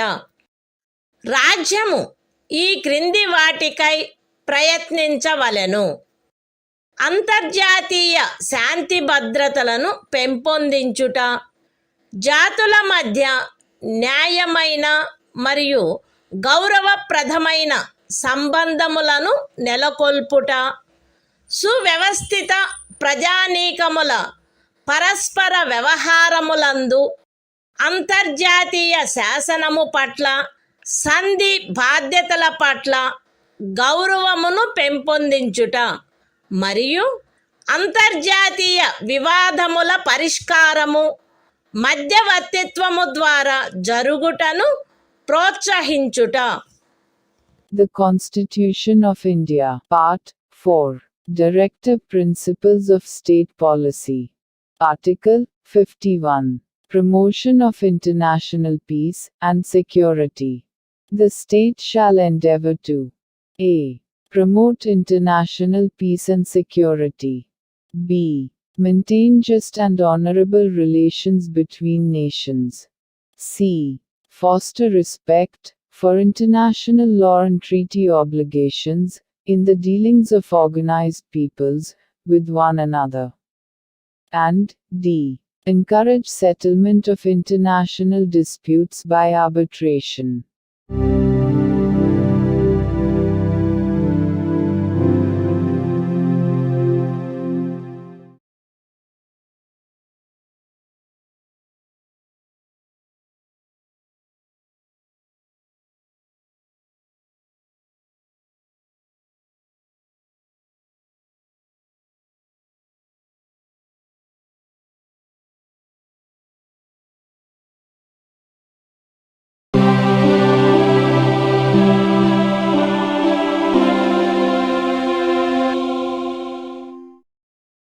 భారత సంవిధానము భాగము 4A మౌలిక కర్తవ్యములు. Article 51A ప్రతి భారత పౌరునికి సంవిధానమునకు కట్టుబడి ఉండుట మరియు దాని ఆదర్శములను, సంస్థలను, జాతీయ పతాకమును, జాతీయ గీతమును గౌరవించుట, జాతీయ స్వాతంత్ర పోరాటమునకు స్ఫూర్తినిచ్చిన ఉన్నతాదర్శములను జ్ఞప్తి అందించుకొని వాటిని పాటించుట, భారతదేశ సార్వభౌమతను, ఐక్యతను మరియు అఖండతను సమర్థించి కాపాడుట, దేశమును రక్షించుట మరియు కోరినప్పుడు జాతీయ సేవ చేయుట, భారత ప్రజలందరి మధ్య మత, భాష మరియు ప్రాంతము లేక వర్గ వైవిధ్యముల అధిగమించి సామరస్యమును, సోదర భావమును పెంపొందించుట మరియు స్త్రీల గౌరవమును న్యూనపరుచు ఆచారములను విడనాడుట, మన సమ్మిశ్ర సంస్కృతి యొక్క సుసంపన్న సాంప్రదాయమును గౌరవించి పరిరక్షించుట, అడవులు, సరస్సులు, నదులు మరియు వన్యప్రాణులతో సహా ప్రకృతి సిద్ధమైన పరిసరములను కాపాడి అభివృద్ధి చేయుట, మరియు ప్రాణికోటి పట్ల కరుణను కలిగియుండుట, వైజ్ఞానిక దృక్పథమును, మానవతావాదమును, జిజ్ఞాసను మరియు సంస్కరణా శక్తిని పెంపొందించుకొనుట, పబ్లిక్ ఆస్తిని సంరక్షించుట మరియు హింసను విడనాడుట, దేశ ప్రజల కృషి మరియు సాధనముల ఉన్నత స్థాయిలను నిరంతరం అందుకొనున్నట్లుగా వ్యష్టి మరియు సమష్టి కార్యరంగములన్నింటిలో శ్రేష్టతకై పాటుపడుట, తల్లి, తండ్రి లేక సంరక్షకుడు 6 మరియు 14 సంవత్సరముల మధ్య వయసు కలిగిన తమ పిల్లలకు లేక పోషితునికి విద్యావకాశములను కలగచేయుట కర్తవ్యమై ఉండవలెను. The Constitution of India, Part 4A. Fundamental Duties. Article 51A. Fundamental Duties. It shall be the duty of every citizen of India to abide by the Constitution and respect its ideals and institutions, the national flag and the national anthem. B. To cherish and follow the noble ideals which inspired our national struggle for freedom. C. To uphold and protect the sovereignty, unity and integrity of India. D. To defend the country and render national service when called upon to do so. A. To promote harmony and the spirit of common brotherhood amongst all the people of India, transcending religious, linguistic and regional or sectional diversities. To renounce practices derogatory to the dignity of women. F. To value and preserve the rich heritage of our composite culture. G. To protect and improve the natural environment, including forests, lakes, rivers and wildlife, and to have compassion for living creatures. H. To develop the scientific temper, humanism, and the spirit of inquiry and reform.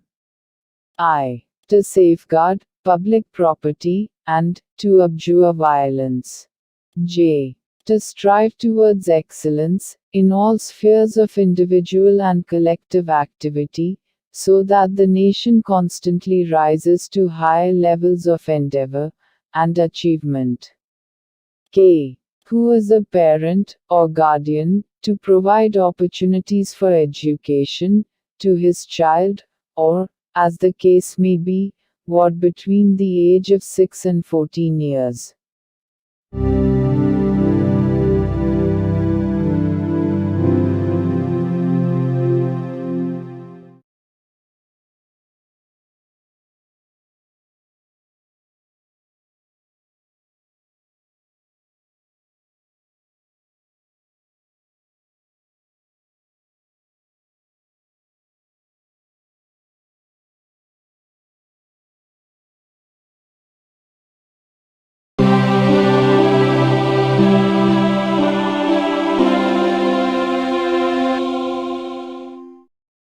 భారత సంవిధానము భాగము 5 సంఘము అధ్యాయం 1 కార్యపాలక వర్గము రాష్ట్రపతి మరియు ఉపరాష్ట్రపతి article 52 భారత రాష్ట్రపతి భారతదేశమునకు ఒక రాష్ట్రపతి ఉండవలెను. The Constitution of India, Part 5, The Union. Chapter 1. The Executive. The President and Vice President. Article 52. The President of India. There shall be a President of India.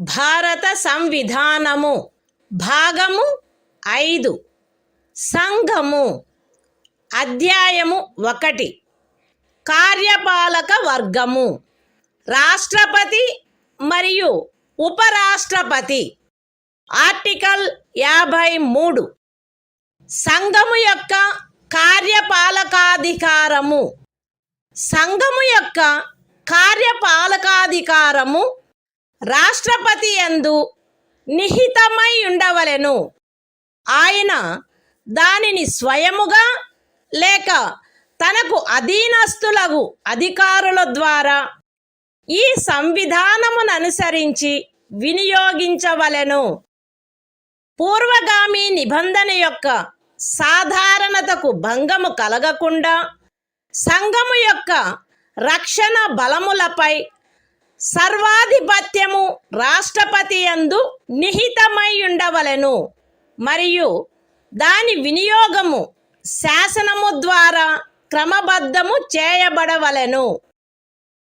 ఈ అనుచ్ఛేదములోనిదేదియు అస్తిత్వంలోనున్న ఏదేని శాసనము ద్వారా ఏదేని రాజ్య ప్రభుత్వమునకు గాని ఇతర ప్రాధికారికి గాని ప్రదత్తము చేయబడిన ఏవేని కృత్యములను రాష్ట్రపతికి అంతరణ చేయునిదిగా భావింపబడరాదు.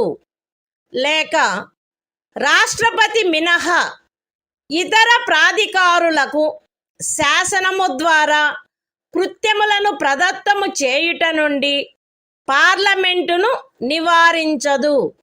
The Constitution of India, Part 5, The Union. Chapter 1. The Executive. The President and Vice President. Article 53. Executive Power of the Union. 1.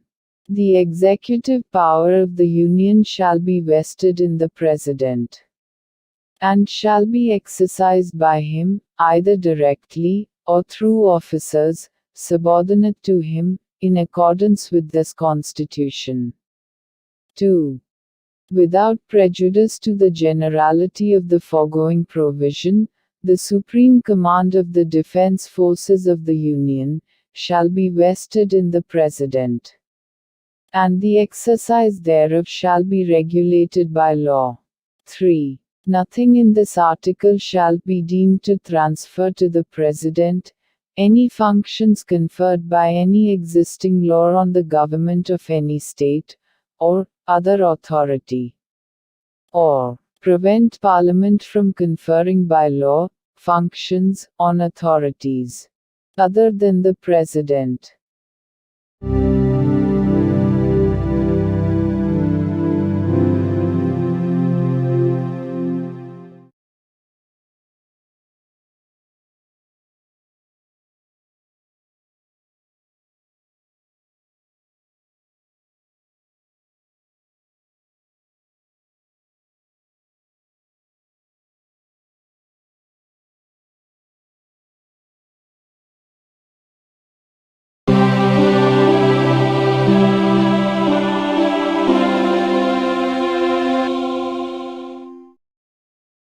భారత సంవిధానము భాగము 5 సంఘము అధ్యాయము 1 కార్యపాలక వర్గము రాష్ట్రపతి మరియు ఉపరాష్ట్రపతి ఆర్టికల్ 54 రాష్ట్రపతి ఎన్నిక రాష్ట్రపతి ఈ క్రింది వారితో కూడిన నిర్వాచక గణము యొక్క సభ్యులచే ఎన్నుకొనబడవలెను. పార్లమెంటు ఉభయ సదనములోని ఎన్నుకొనబడిన సభ్యులు మరియు రాజ్య శాసన సభలలోని ఎన్నుకొనబడిన సభ్యులు. విశదీకరణ ఈ అనుచ్ఛేదము మరియు అనుచ్ఛేదము 55లోని రాజ్యము అను పదములో ఢిల్లీ జాతీయ రాజధాని రాజ్యక్షేత్రము మరియు పాండిచ్చేరి సంఘ రాజ్యక్షేత్రము చేరియుండును. The Constitution of India, Part 5, The Union. Chapter 1. The Executive. The President and Vice President. Article 54. Election of President. The President shall be elected by the members of an electoral college, consisting of a. the elected members of both Houses of Parliament, and b. the elected members of the legislative assemblies of the states. Explanation. In this article, and in Article 55, state includes the National Capital Territory of Delhi and the Union Territory of Pondicherry.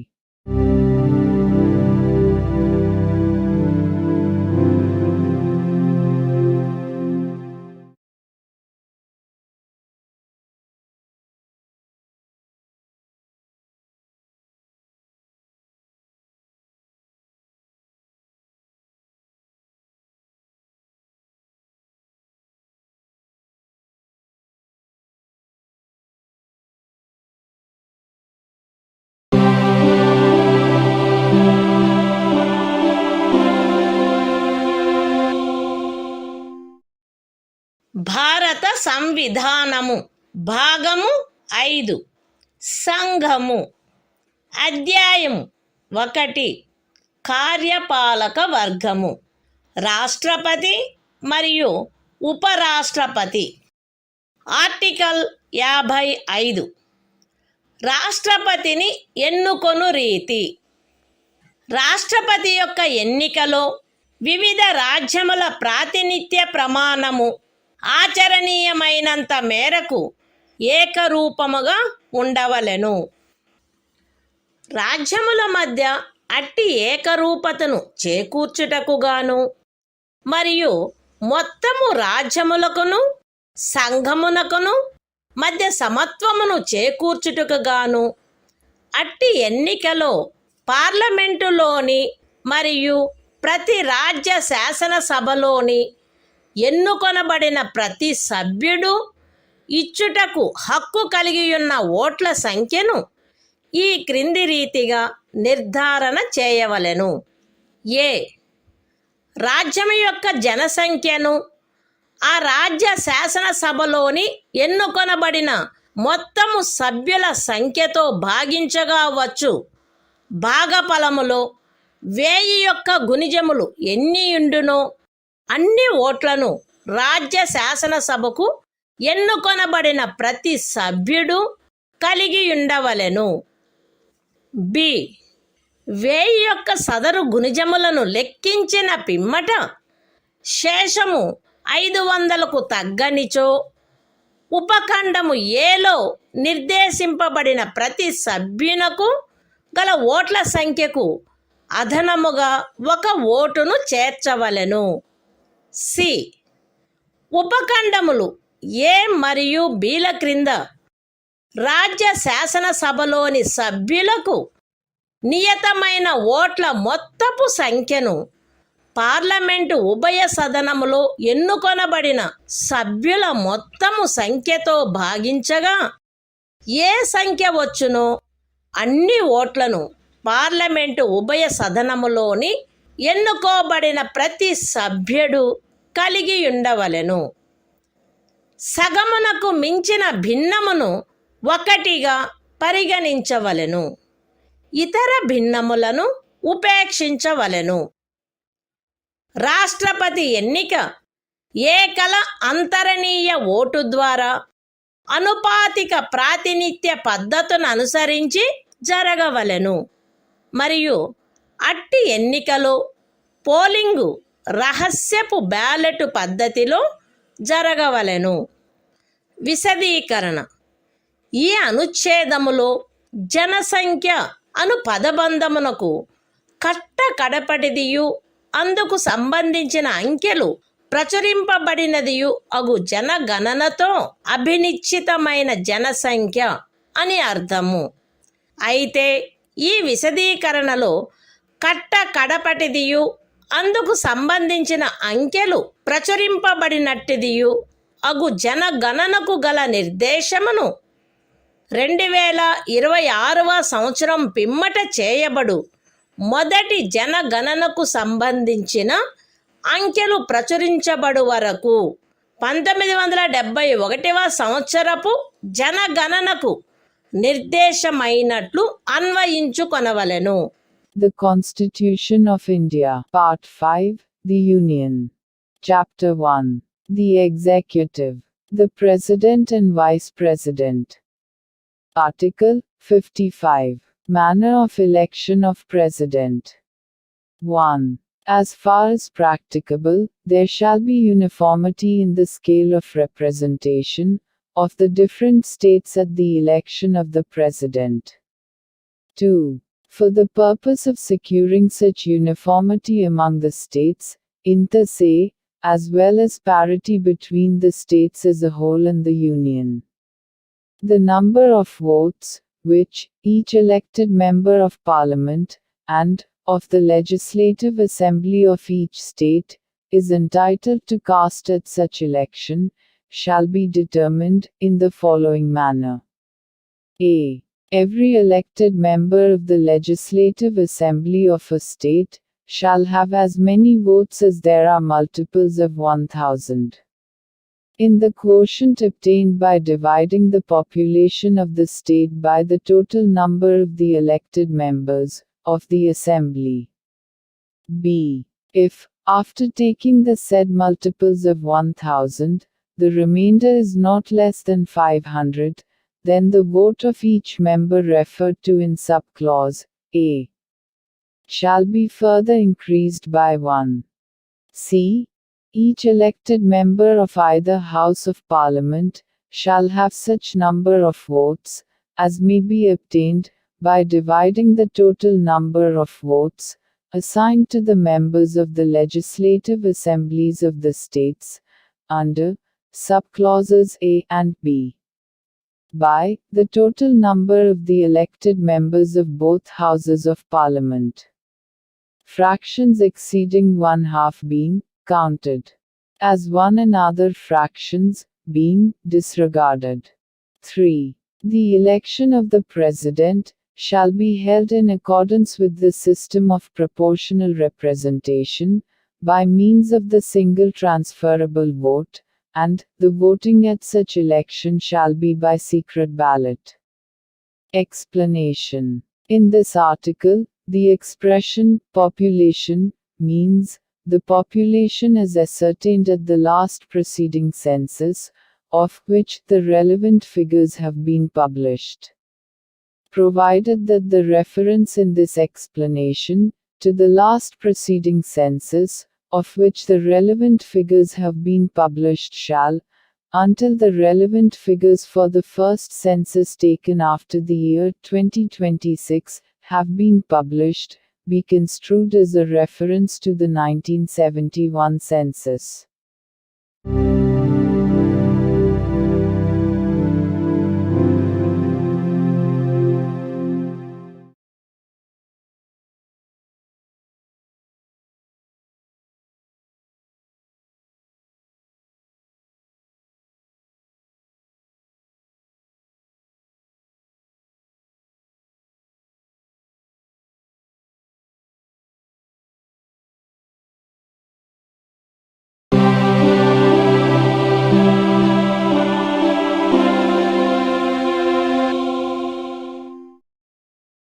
భారత సంవిధానము భాగము 5 సంఘము అధ్యాయము 1 కార్యపాలక వర్గము రాష్ట్రపతి మరియు ఉపరాష్ట్రపతి article 56 రాష్ట్రపతి పదావధి రాష్ట్రపతి తన పదవిలో ప్రవేశించిన తేదీ నుండి 5 సంవత్సరముల కాలావధి వరకు పదవి యందుండవలెను. అయితే రాష్ట్రపతి తన చేవ్రాలుతో ఉపరాష్ట్రపతికి లేఖ రాయుట ద్వారా తన పదవికి రాజీనామా ఇవ్వవచ్చును. రాష్ట్రపతిని సంవిధానాతిక్రమణము కావించినందుకు 61వ అనుచ్ఛేదములో నిబంధించబడిన రీతిగా మహాభియోగము ద్వారా పదవి నుండి తొలగించవచ్చును. రాష్ట్రపతి తన పదావధి ముగిసినప్పటికీ తన ఉత్తరాధికారి ఆ పదవిలో ప్రవేశించు వరకు పదవిలో కొనసాగవలెను. ఖండము 1 యొక్క వినాయింపులోని ఖండము ఏ క్రింద ఉపరాష్ట్రపతికి పంపబడిన రాజీనామా పత్రమును ఆయన లోక్సభ అధ్యక్షునికి తక్షణమే పంపవలెను. The Constitution of India, Part 5, The Union. Chapter 1. The Executive. The President and Vice President. Article 56. Term of Office of President. 1. The President shall hold office for a term of 5 years, from the date on which he enters upon his office. Provided that a. The President may, by writing under his hand addressed to the Vice President, resign his office. b. The President may, for violation of the Constitution, be removed from office by impeachment in the manner provided in Article 61. c. The President shall, notwithstanding the expiration of his term, continue to hold office, until his successor enters upon his office. 2. Any resignation addressed to the Vice President under Clause A of the proviso to Clause 1 shall forthwith be communicated by him to the Speaker of the House of the People.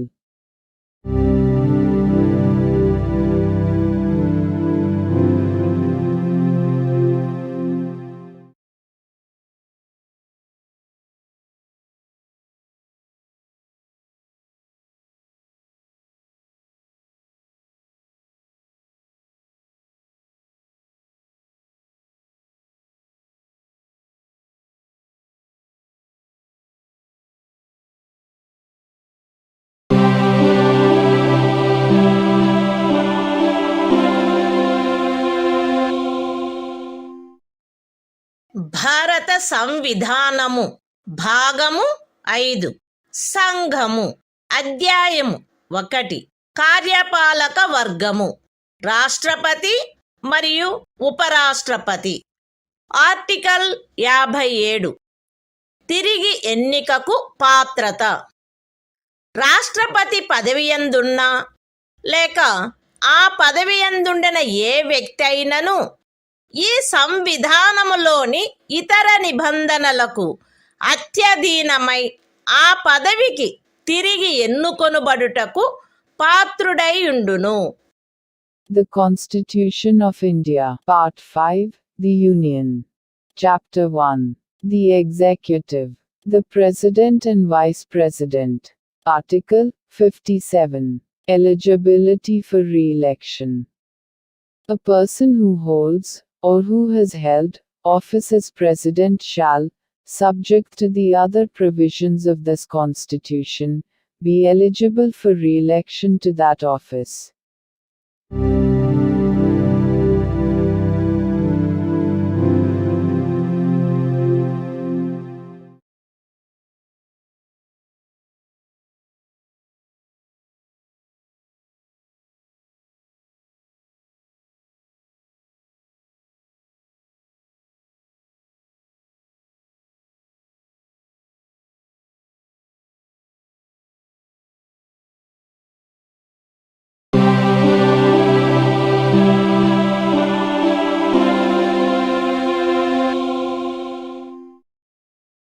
భారత సంవిధానము భాగము 5 సంఘము అధ్యాయము 1 కార్యపాలక వర్గము రాష్ట్రపతి మరియు ఉపరాష్ట్రపతి. Article 58 రాష్ట్రపతిగా ఎన్నికకు అర్హతలు. ఏ వ్యక్తి గాని భారతదేశ పౌరుడై ఉన్ననే తప్ప 35 సంవత్సరముల వయస్సు పూర్తి అయిననే తప్ప మరియు లోక్సభ సభ్యుడుగా ఎన్నుకొనబడుటకు అర్హుడై ఉన్ననే తప్ప రాష్ట్రపతిగా ఎన్నుకోబడుటకు పాత్రుడు కాడు.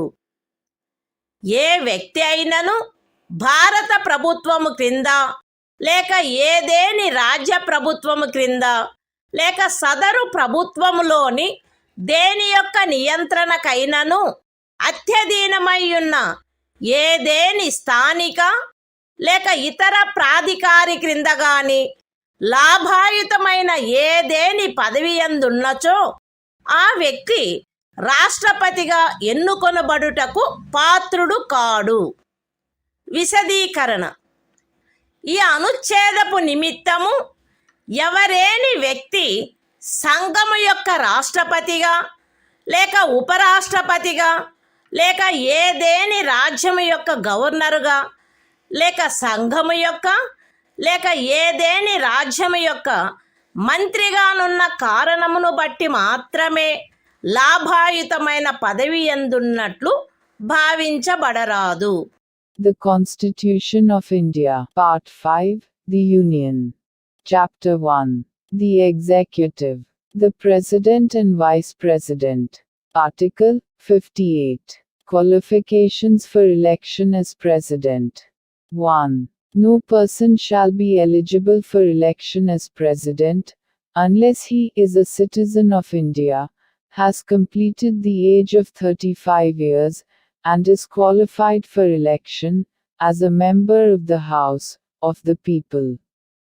2. A person shall not be eligible for election as President if he holds any office of profit, under the Government of India, or the Government of any state, or under any local or other authority, subject to the control of any of the said governments. Explanation. For the purposes of this article, a person shall not be deemed to hold any office of profit, by reason only that he is the President or Vice President of the Union, or the Governor of any state, or as a minister either for the Union or for any state.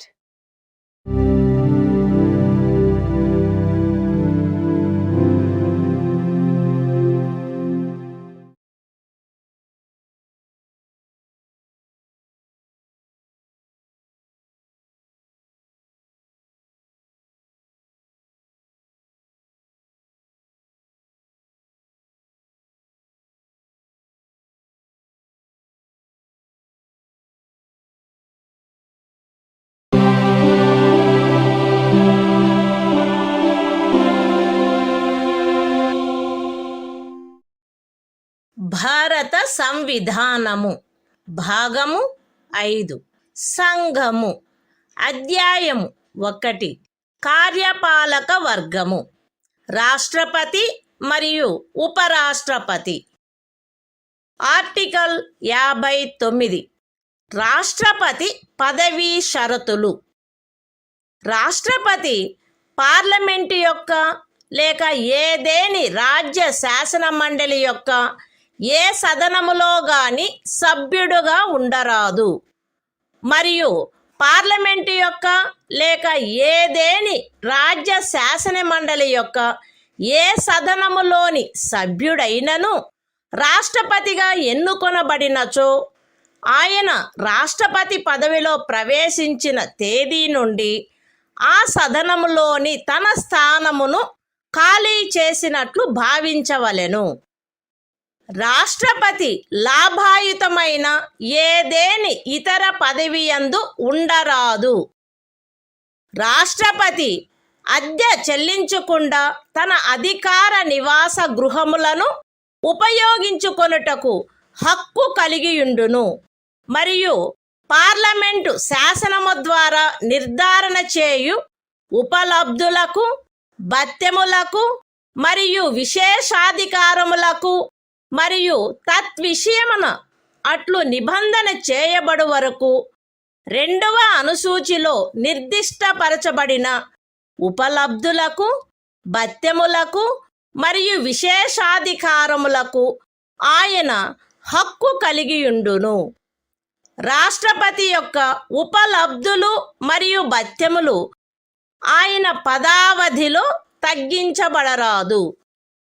The Constitution of India. Part 5. The Union. Chapter 1. The Executive. The President and Vice President. Article 59. Conditions of President's office. 1. The President shall not be a member of either House of Parliament, or of a House of the Legislature of any state. And, if a member of either House of Parliament or of a House of the Legislature of any state be elected President, he shall be deemed to have vacated his seat in that House, on the date on which he enters upon his office as President. 2. The President shall not hold any other office of profit. 3. The President shall be entitled without payment of rent to the use of his official residences, and shall be also entitled to such emoluments, allowances, and privileges as may be determined by Parliament by law. And, until provision in that behalf is so made, such emoluments, allowances and privileges, as are specified in the second schedule. 4. The emoluments and allowances of the President shall not be diminished during his term of office.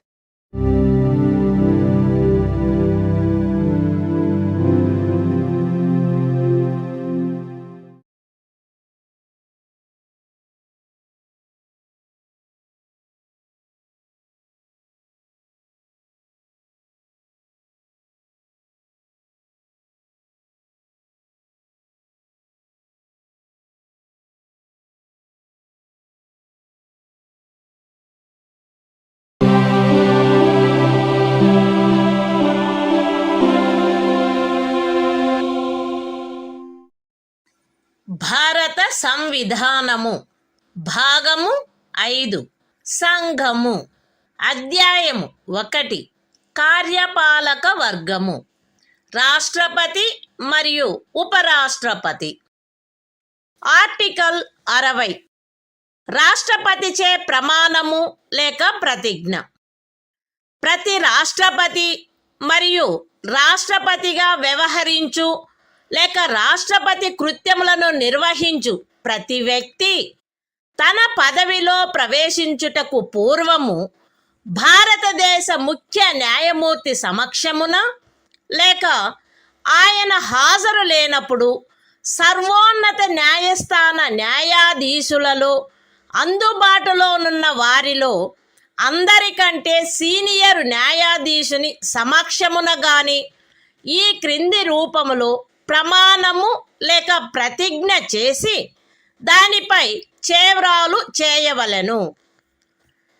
AB అను నేను భారతదేశ రాష్ట్రపతి పదవిని శ్రద్ధాపూర్వకముగా నిర్వహింతుననియు లేక రాష్ట్రపతి యొక్క కృత్యములను శ్రద్ధాపూర్వకముగా నిర్వహింతుననియు నా సంపూర్ణ సామర్థ్యము మేరకు సంవిధానమును మరియు శాసనమును పరిరక్షించి సంరక్షించి రక్షింతుననియు భారతదేశ ప్రజల సేవయందును వారి క్షేమమునందును నిరతుడునయ్యదననియు దైవ సాక్షిగా ప్రమాణము చేయుచున్నాను.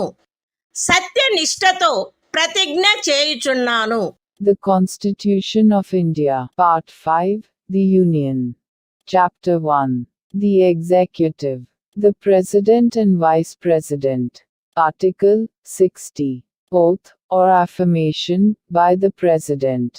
Every President, and every person acting as President, or discharging the functions of the President, shall, before entering upon his office, make and subscribe in the presence of the Chief Justice of India, or, in his absence, the senior most judge of the Supreme Court available, an oath or affirmation in the following form, that is to say, I, A.B., do swear in the name of God, that I will faithfully execute the office, solemnly affirm of President, or discharge the functions of the President of India, and will to the best of my ability, preserve, protect and defend the Constitution, and the law, and that I will devote myself to the service and well-being of the people of India.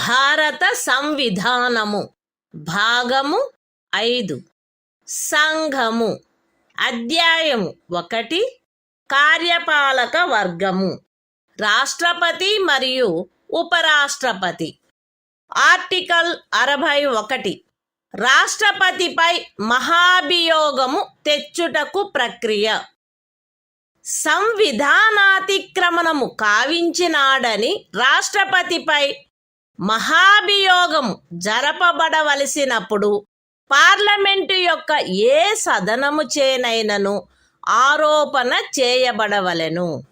అట్టి ఆరోపణ ఏదియు అట్టి ఆరోపణ చేయు ప్రతిపాదన గల తీర్మానమును ప్రస్తావించవలెనను ఉద్దేశము తమకు కలదని ఆ సదనము యొక్క మొత్తము సభ్యుల సంఖ్యలో 4వ వంతుకు తక్కువగాని మంది చేవ్రాలు చేసి వ్రాతపూర్వకముగా నోటీసు ఇచ్చిన పిమ్మట కనీసము 14 దినములు గడిచిన తర్వాత ప్రస్తావించననే తప్ప మరియు అట్టి తీర్మానము ఆ సదనము యొక్క మొత్తము సభ్యుల సంఖ్యలో 3/2 తక్కువ కాని అధిక సంఖ్యాకులచే పాస్ చేయబడిననే తప్ప చేయబడరాదు.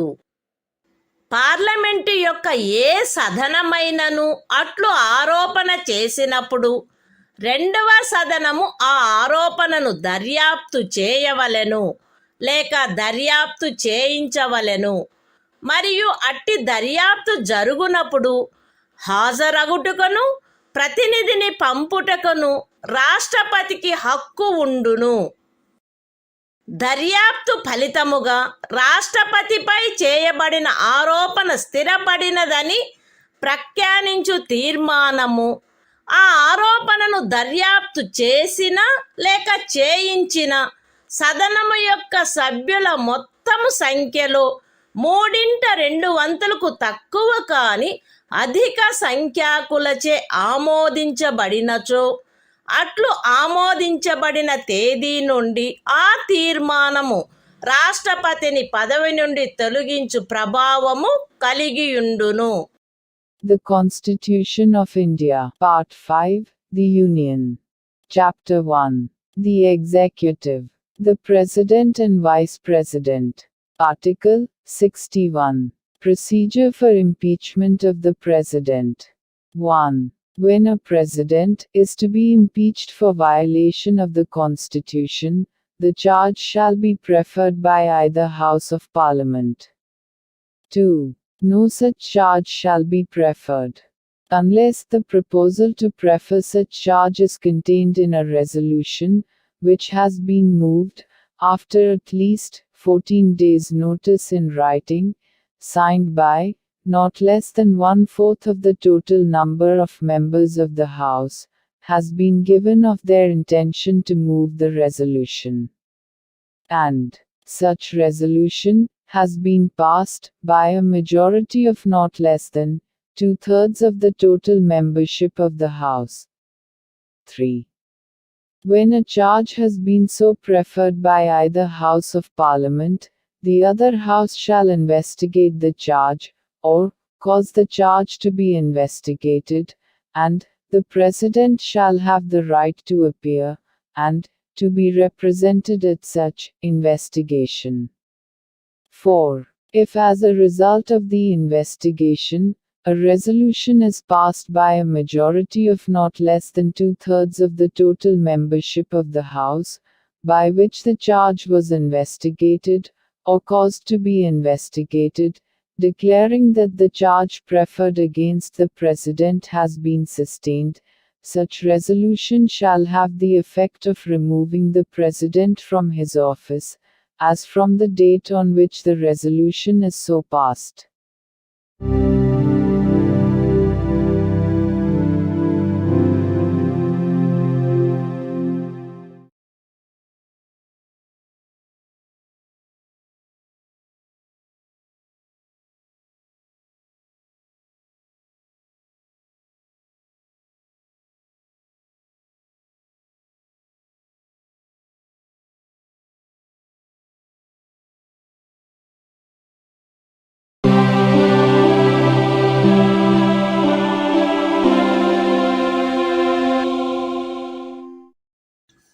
భారత సంవిధానము భాగము 5 సంఘము అధ్యాయము 1 కార్యపాలక వర్గము రాష్ట్రపతి మరియు ఉపరాష్ట్రపతి ఆర్టికల్ 62 రాష్ట్రపతి పదవి ఖాళీ అయినప్పుడు దానిని పూరించుటకు ఎన్నిక జరపవలసిన కాలము మరియు ఆకస్మికముగా ఏర్పడిన ఖాళీని పూరించుటకు ఎన్నుకొనబడు వ్యక్తి యొక్క పదావధి రాష్ట్రపతి యొక్క పదావధి ముగియుటచే ఏర్పడు ఖాళీని పూరించుటకు జరగవలసిన ఎన్నిక ఆ పదావధి ముగియుటకు పూర్వమే పూర్తి చేయబడవలెను.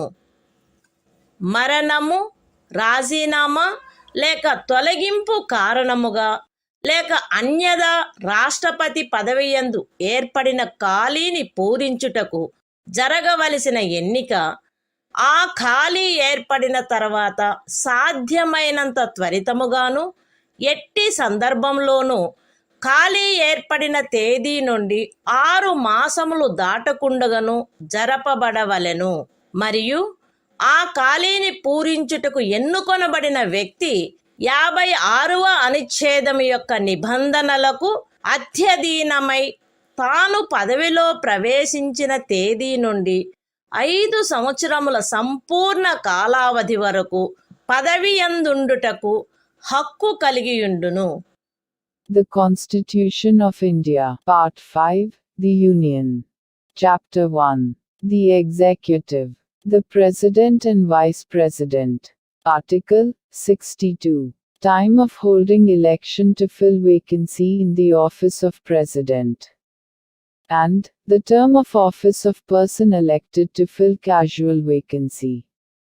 1. An election to fill a vacancy caused by the expiration of the term of office of President shall be completed before the expiration of the term. 2. An election to fill a vacancy in the office of President, occurring by reason of his death, resignation or removal, or otherwise shall be held as soon as possible, after, and in no case later than 6 months from, the date of occurrence of the vacancy. And, the person elected to fill the vacancy shall, subject to the provisions of Article 56, be entitled to hold office for the full term of 5 years, from the date on which he enters upon his office.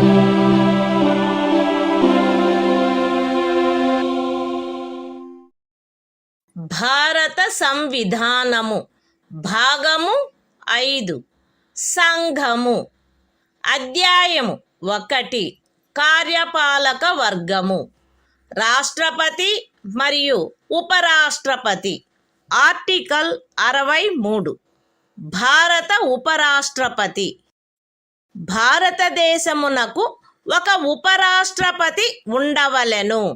The Constitution of India, Part 5, The Union. Chapter 1. The Executive. The President and Vice President. Article 63. The Vice President of India. There shall be a Vice President of India.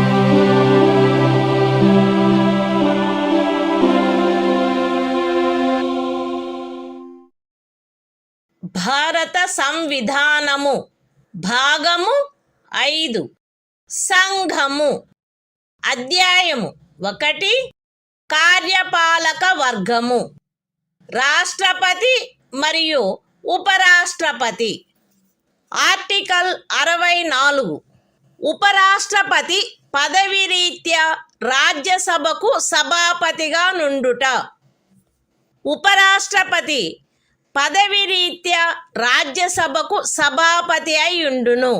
ఆయన లాభాయుతమైన ఏ ఇతర పదవి యందును ఉండరాదు. అయితే ఉపరాష్ట్రపతి 65వ అనుచ్ఛేదము క్రింద రాష్ట్రపతిగా వ్యవహరించు లేక రాష్ట్రపతి యొక్క కృత్యములను నిర్వహించు ఏ కాలావధిలోనైనను ఆయన రాజ్యసభ యొక్క సభాపతి పదవికి చెందిన కర్తవ్యములను నిర్వర్తించరాదు. మరియు 97వ అనుచ్ఛేదము క్రింద రాజ్యసభ యొక్క సభాపతికి చెల్లించబడదగు ఎట్టి జీతమునకు లేక భత్యమునకు ఆయన హక్కు కలిగి ఉండడు. The Constitution of India, Part 5, The Union. Chapter 1. The Executive. The President and Vice President. Article 64. The Vice President, to be, ex officio Chairman of the Council of States.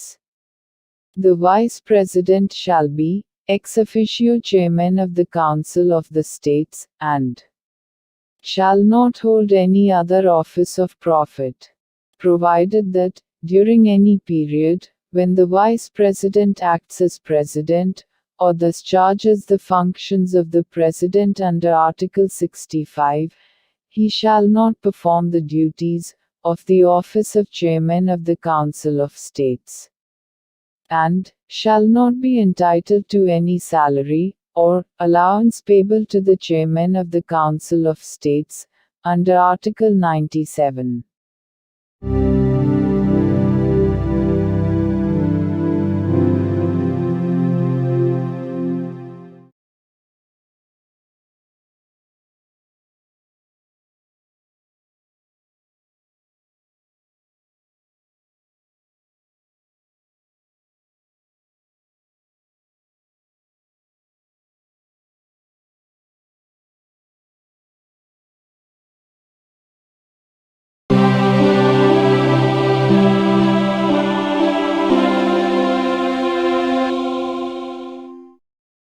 భారత సంవిధానము భాగము 5 సంఘము అధ్యాయము 1 కార్యపాలక వర్గము రాష్ట్రపతి మరియు ఉపరాష్ట్రపతి ఆర్టికల్ 65 రాష్ట్రపతి పదవిలో ఆకస్మిక ఖాళీ ఏర్పడినప్పుడు రాష్ట్రపతి హాజరు లేనప్పుడును ఉపరాష్ట్రపతి రాష్ట్రపతిగా వ్యవహరించుట లేక ఆయన కృత్యములను నిర్వహించుట మరణము రాజీనామా లేక తొలగింపు కారణముగా లేక అన్యదా రాష్ట్రపతి పదవిలో ఖాళీ ఏర్పడినప్పుడు అట్టి ఖాళీని పూరించుటకు ఈ అధ్యాయము యొక్క నిబంధనలను అనుసరించి ఎన్నుకొనబడిన కొత్త రాష్ట్రపతి తన పదవిలో ప్రవేశించు తేదీ వరకు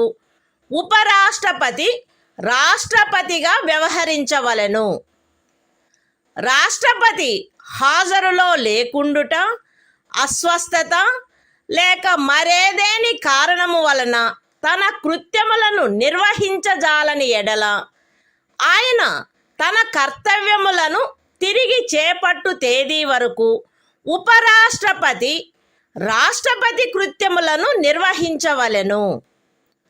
ఉపరాష్ట్రపతి అట్లు రాష్ట్రపతిగా వ్యవహరించు లేక రాష్ట్రపతి యొక్క కృత్యములను నిర్వహించు కాలావధిలోను ఆ కాలావధికి సంబంధించి రాష్ట్రపతికి గల సర్వాధికారములను ఉన్ముక్తతాధికారములను కలిగియుండును.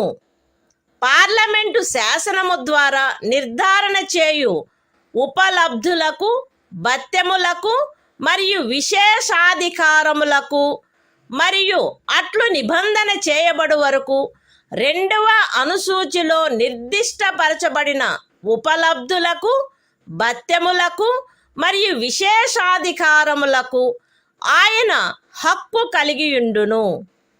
The Constitution of India, Part 5, The Union. Chapter 1. The Executive. The President and Vice President. Article 65. The Vice President, to act as President, or to discharge his functions, during casual vacancies in the office, or during the absence of President. 1. In the event of the occurrence of any vacancy in the office of the President, by reason of his death, resignation, or removal, or otherwise, the Vice President shall act as President, until the date on which a new President, elected, in accordance with the provisions of this chapter, to fill such vacancy, enters upon his office. 2. When the President is unable to discharge his functions, owing to absence, illness or any other cause, the Vice President shall discharge his functions, until the date on which the President resumes his duties. 3. The Vice President shall, during, and in respect of, the period while he is so acting as, or discharging the functions of President, have all the powers and immunities of the President, and be entitled to such emoluments, allowances and privileges, as may be determined by Parliament, by law. And, until provision in that behalf is so made, such emoluments, allowances and privileges, as are specified in the second schedule.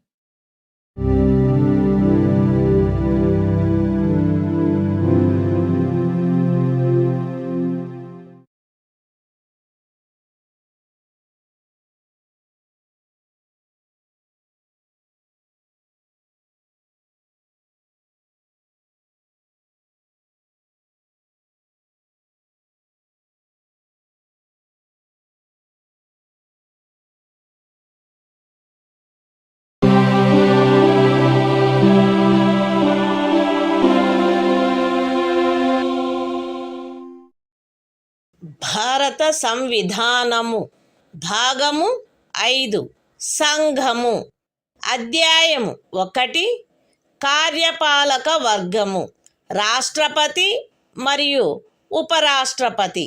Article 66 ఉపరాష్ట్రపతి ఎన్నిక. ఉపరాష్ట్రపతి parliament ఉభయ సదనముల సభ్యులతో కూడిన నిర్వాచక గణము యొక్క సభ్యులచే ఏకల అంతరణీయ vote ద్వారా అనుపాతిక ప్రాతినిధ్య పద్ధతిని అనుసరించి ఎన్నుకొనబడవలెను మరియు అట్టి ఎన్నికలలో ఓటింగు రహస్యపు బ్యాలెట్ పద్ధతిని జరగవలెను. ఉపరాష్ట్రపతి పార్లమెంటు యొక్క లేక ఏదేని రాజ్య శాసన మండలి యొక్క ఏ సదనములో గాని సభ్యుడుగా ఉండరాదు మరియు పార్లమెంటు యొక్క లేక ఏదేని రాజ్య శాసన మండలి యొక్క ఏ సదనములోని సభ్యుడైనను ఉపరాష్ట్రపతిగా ఎన్నుకోబడినచో ఆయన ఉపరాష్ట్రపతి పదవిలో ప్రవేశించిన తేదీ నుండి ఆ సదనములోని తన స్థానమును ఖాళీ చేసినట్లు భావించబడవలెను. ఏ వ్యక్తి గాని ఆయన భారతదేశ పౌరుడై ఉన్ననే తప్ప ఆయనకు 35 సంవత్సరముల వయస్సు పూర్తి అయిననే తప్ప మరియు ఆయన రాజ్యసభ సభ్యుడిగా ఎన్నుకొనబడుటకు అర్హుడై ఉన్ననే తప్ప ఉపరాష్ట్రపతిగా ఎన్నుకొనబడుటకు పాత్రుడు కాడు. ఏ వ్యక్తి అయినను భారత ప్రభుత్వము క్రింద గాని ఏదేని రాజ్య ప్రభుత్వము కింద గాని సదరు ప్రభుత్వములలో దేని యొక్క నియంత్రణకైనను అధ్యధీనమయ్యున్న ఏదేని స్థానిక లేక ఇతర ప్రాధికారి క్రింద గాని లాభాయుతమైన ఏదేని పదవి ఎందున్నచో ఆ వ్యక్తి ఉపరాష్ట్రపతిగా ఎన్నుకొనబడుటకు పాత్రుడు కాడు. విశదీకరణ: ఈ అనుచ్ఛేదపు నిమిత్తము ఎవరేని వ్యక్తి సంఘము యొక్క రాష్ట్రపతిగా లేక ఉపరాష్ట్రపతిగా లేక ఏదేని రాజ్యము యొక్క గవర్నరుగా లేక సంఘము యొక్క లేక ఏదేని రాజ్యము యొక్క మంత్రిగా ఉన్న కారణమును బట్టి మాత్రమే లాభాయుతమైన పదవి ఎందున్నట్లు భావించరాదు. The Constitution of India, Part 5, The Union. Chapter 1. The Executive. The President and Vice President. Article 66. Election of Vice President. 1. The Vice President shall be elected by the members of an electoral college, consisting of the members of both Houses of Parliament, in accordance with the system of proportional representation, by means of the single transferable vote, and the voting at such election shall be by secret ballot. 2. The Vice President shall not be a member of either House of Parliament or of a House of the Legislature of any state. And, if a member of either House of Parliament or of a House of the Legislature of any state be elected Vice President, he shall be deemed to have vacated his seat in that House, on the date on which he enters upon his office, as Vice President. 3. No person shall be eligible for election as Vice President, unless he is a citizen of India. B. Has completed the age of 35 years, and C. Is qualified for election as a member of the Council of States. 4. A person shall not be eligible for election as Vice President if he holds any office of profit under the Government of India, or the Government of any state, or under any local or other authority, subject to the control of any of the said governments. Explanation. For the purposes of this article, a person shall not be deemed to hold any office of profit, by reason only that he is the President or Vice President of the Union, or the Governor of any state, or is a minister either for the Union, or for any state.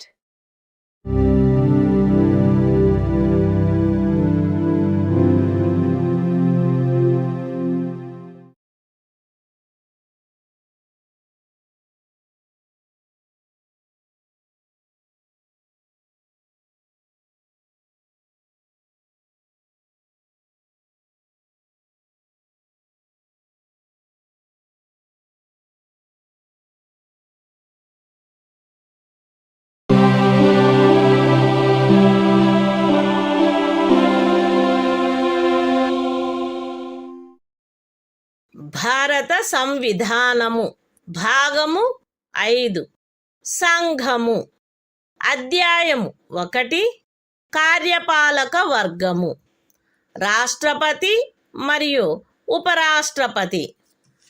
Article 67 ఉపరాష్ట్రపతి పదావధి. ఉపరాష్ట్రపతి తన పదవిలో ప్రవేశించిన తేదీ నుండి 5 సంవత్సరముల కాలావధి వరకు పదవి యందుండును. అయితే ఉపరాష్ట్రపతి తన చేవ్రాలుతో రాష్ట్రపతికి లేఖ వ్రాయుట ద్వారా తన పదవికి రాజీనామా ఇవ్వవచ్చును. ఉపరాష్ట్రపతి రాజ్యసభలో అప్పుడు సభ్యులుగానున్న వారందరిలో అధిక సంఖ్యాకులచే ఆమోదించబడి లోక్సభచే అంగీకరించబడిన తీర్మానము ద్వారా పదవి నుండి తొలగించబడవచ్చును.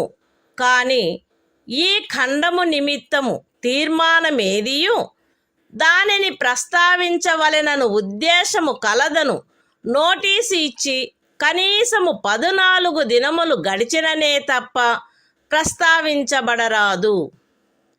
ఉపరాష్ట్రపతి తన పదావధి ముగిసినప్పటికీ తన ఉత్తరాధికారి ఆ పదవిలో ప్రవేశించు వరకు పదవిలో కొనసాగవలెను. The Constitution of India, Part 5, The Union. Chapter 1. The Executive. The President and Vice President. Article 67. Term of office of Vice President. The Vice President shall hold office for a term of 5 years from the date on which he enters upon his office, provided that a. A Vice President may, by writing under his hand addressed to the President, resign his office. b. A Vice President may be removed from his office by a resolution of the Council of States, passed by a majority of all the then members of the Council and agreed to by the House of the People. But no resolution for the purpose of this clause shall be moved, unless at least 14 days' notice has been given of the intention to move the resolution. c. A Vice President shall, notwithstanding the expiration of his term, continue to hold office until his successor enters upon his office.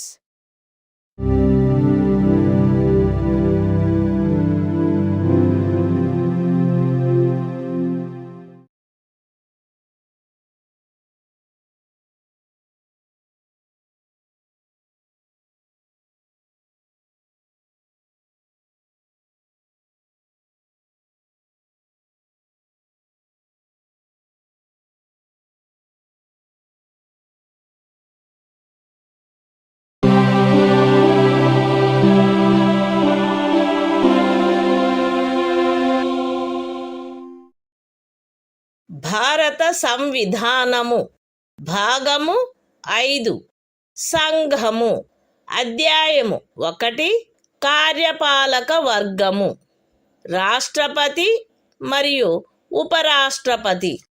Article 68 ఉపరాష్ట్రపతి పదవి ఖాళీ అయినప్పుడు దానిని పూరించుటకు ఎన్నిక జరపవలసిన కాలము మరియు ఆకస్మికముగా ఏర్పడిన ఖాళీని పూరించుటకు ఎన్నుకొనబడు వ్యక్తి యొక్క పదావధి. ఉపరాష్ట్రపతి యొక్క పదావధి ముగియుటచే ఏర్పడు ఖాళీని పూరించుటకు జరగవలసిన ఎన్నిక ఆ పదావధి ముగియుటకు పూర్వమే పూర్తి చేయబడవలెను. మరణము, రాజీనామా లేక తొలగింపు కారణముగా లేక అన్యథా ఉపరాష్ట్రపతి పదవియందు ఏర్పడిన ఖాళీని పూరించుటకు జరపవలసిన ఎన్నిక ఆ ఖాళీ ఏర్పడిన తరువాత సాధ్యమైనంత త్వరితముగా జరపబడవలెను మరియు ఆ ఖాళీని పూరించుటకు ఎన్నుకొనబడిన వ్యక్తి 67వ అనుచ్ఛేదము యొక్క నిబంధనలకు అత్యధీనమై తాను పదవిలో ప్రవేశించిన తేదీ నుండి 5 సంవత్సరముల సంపూర్ణ కాలావధి వరకు పదవి యందుండుటకు హక్కు కలిగియుండును. The Constitution of India, Part 5, The Union. Chapter 1. The Executive. The President and Vice President. Article 68. Time of holding election to fill vacancy, in the office of Vice President. And the term of office of person elected to fill, casual vacancy. 1. An election, to fill a vacancy, caused by the expiration of the term of office of Vice President, shall be completed before the expiration of the term.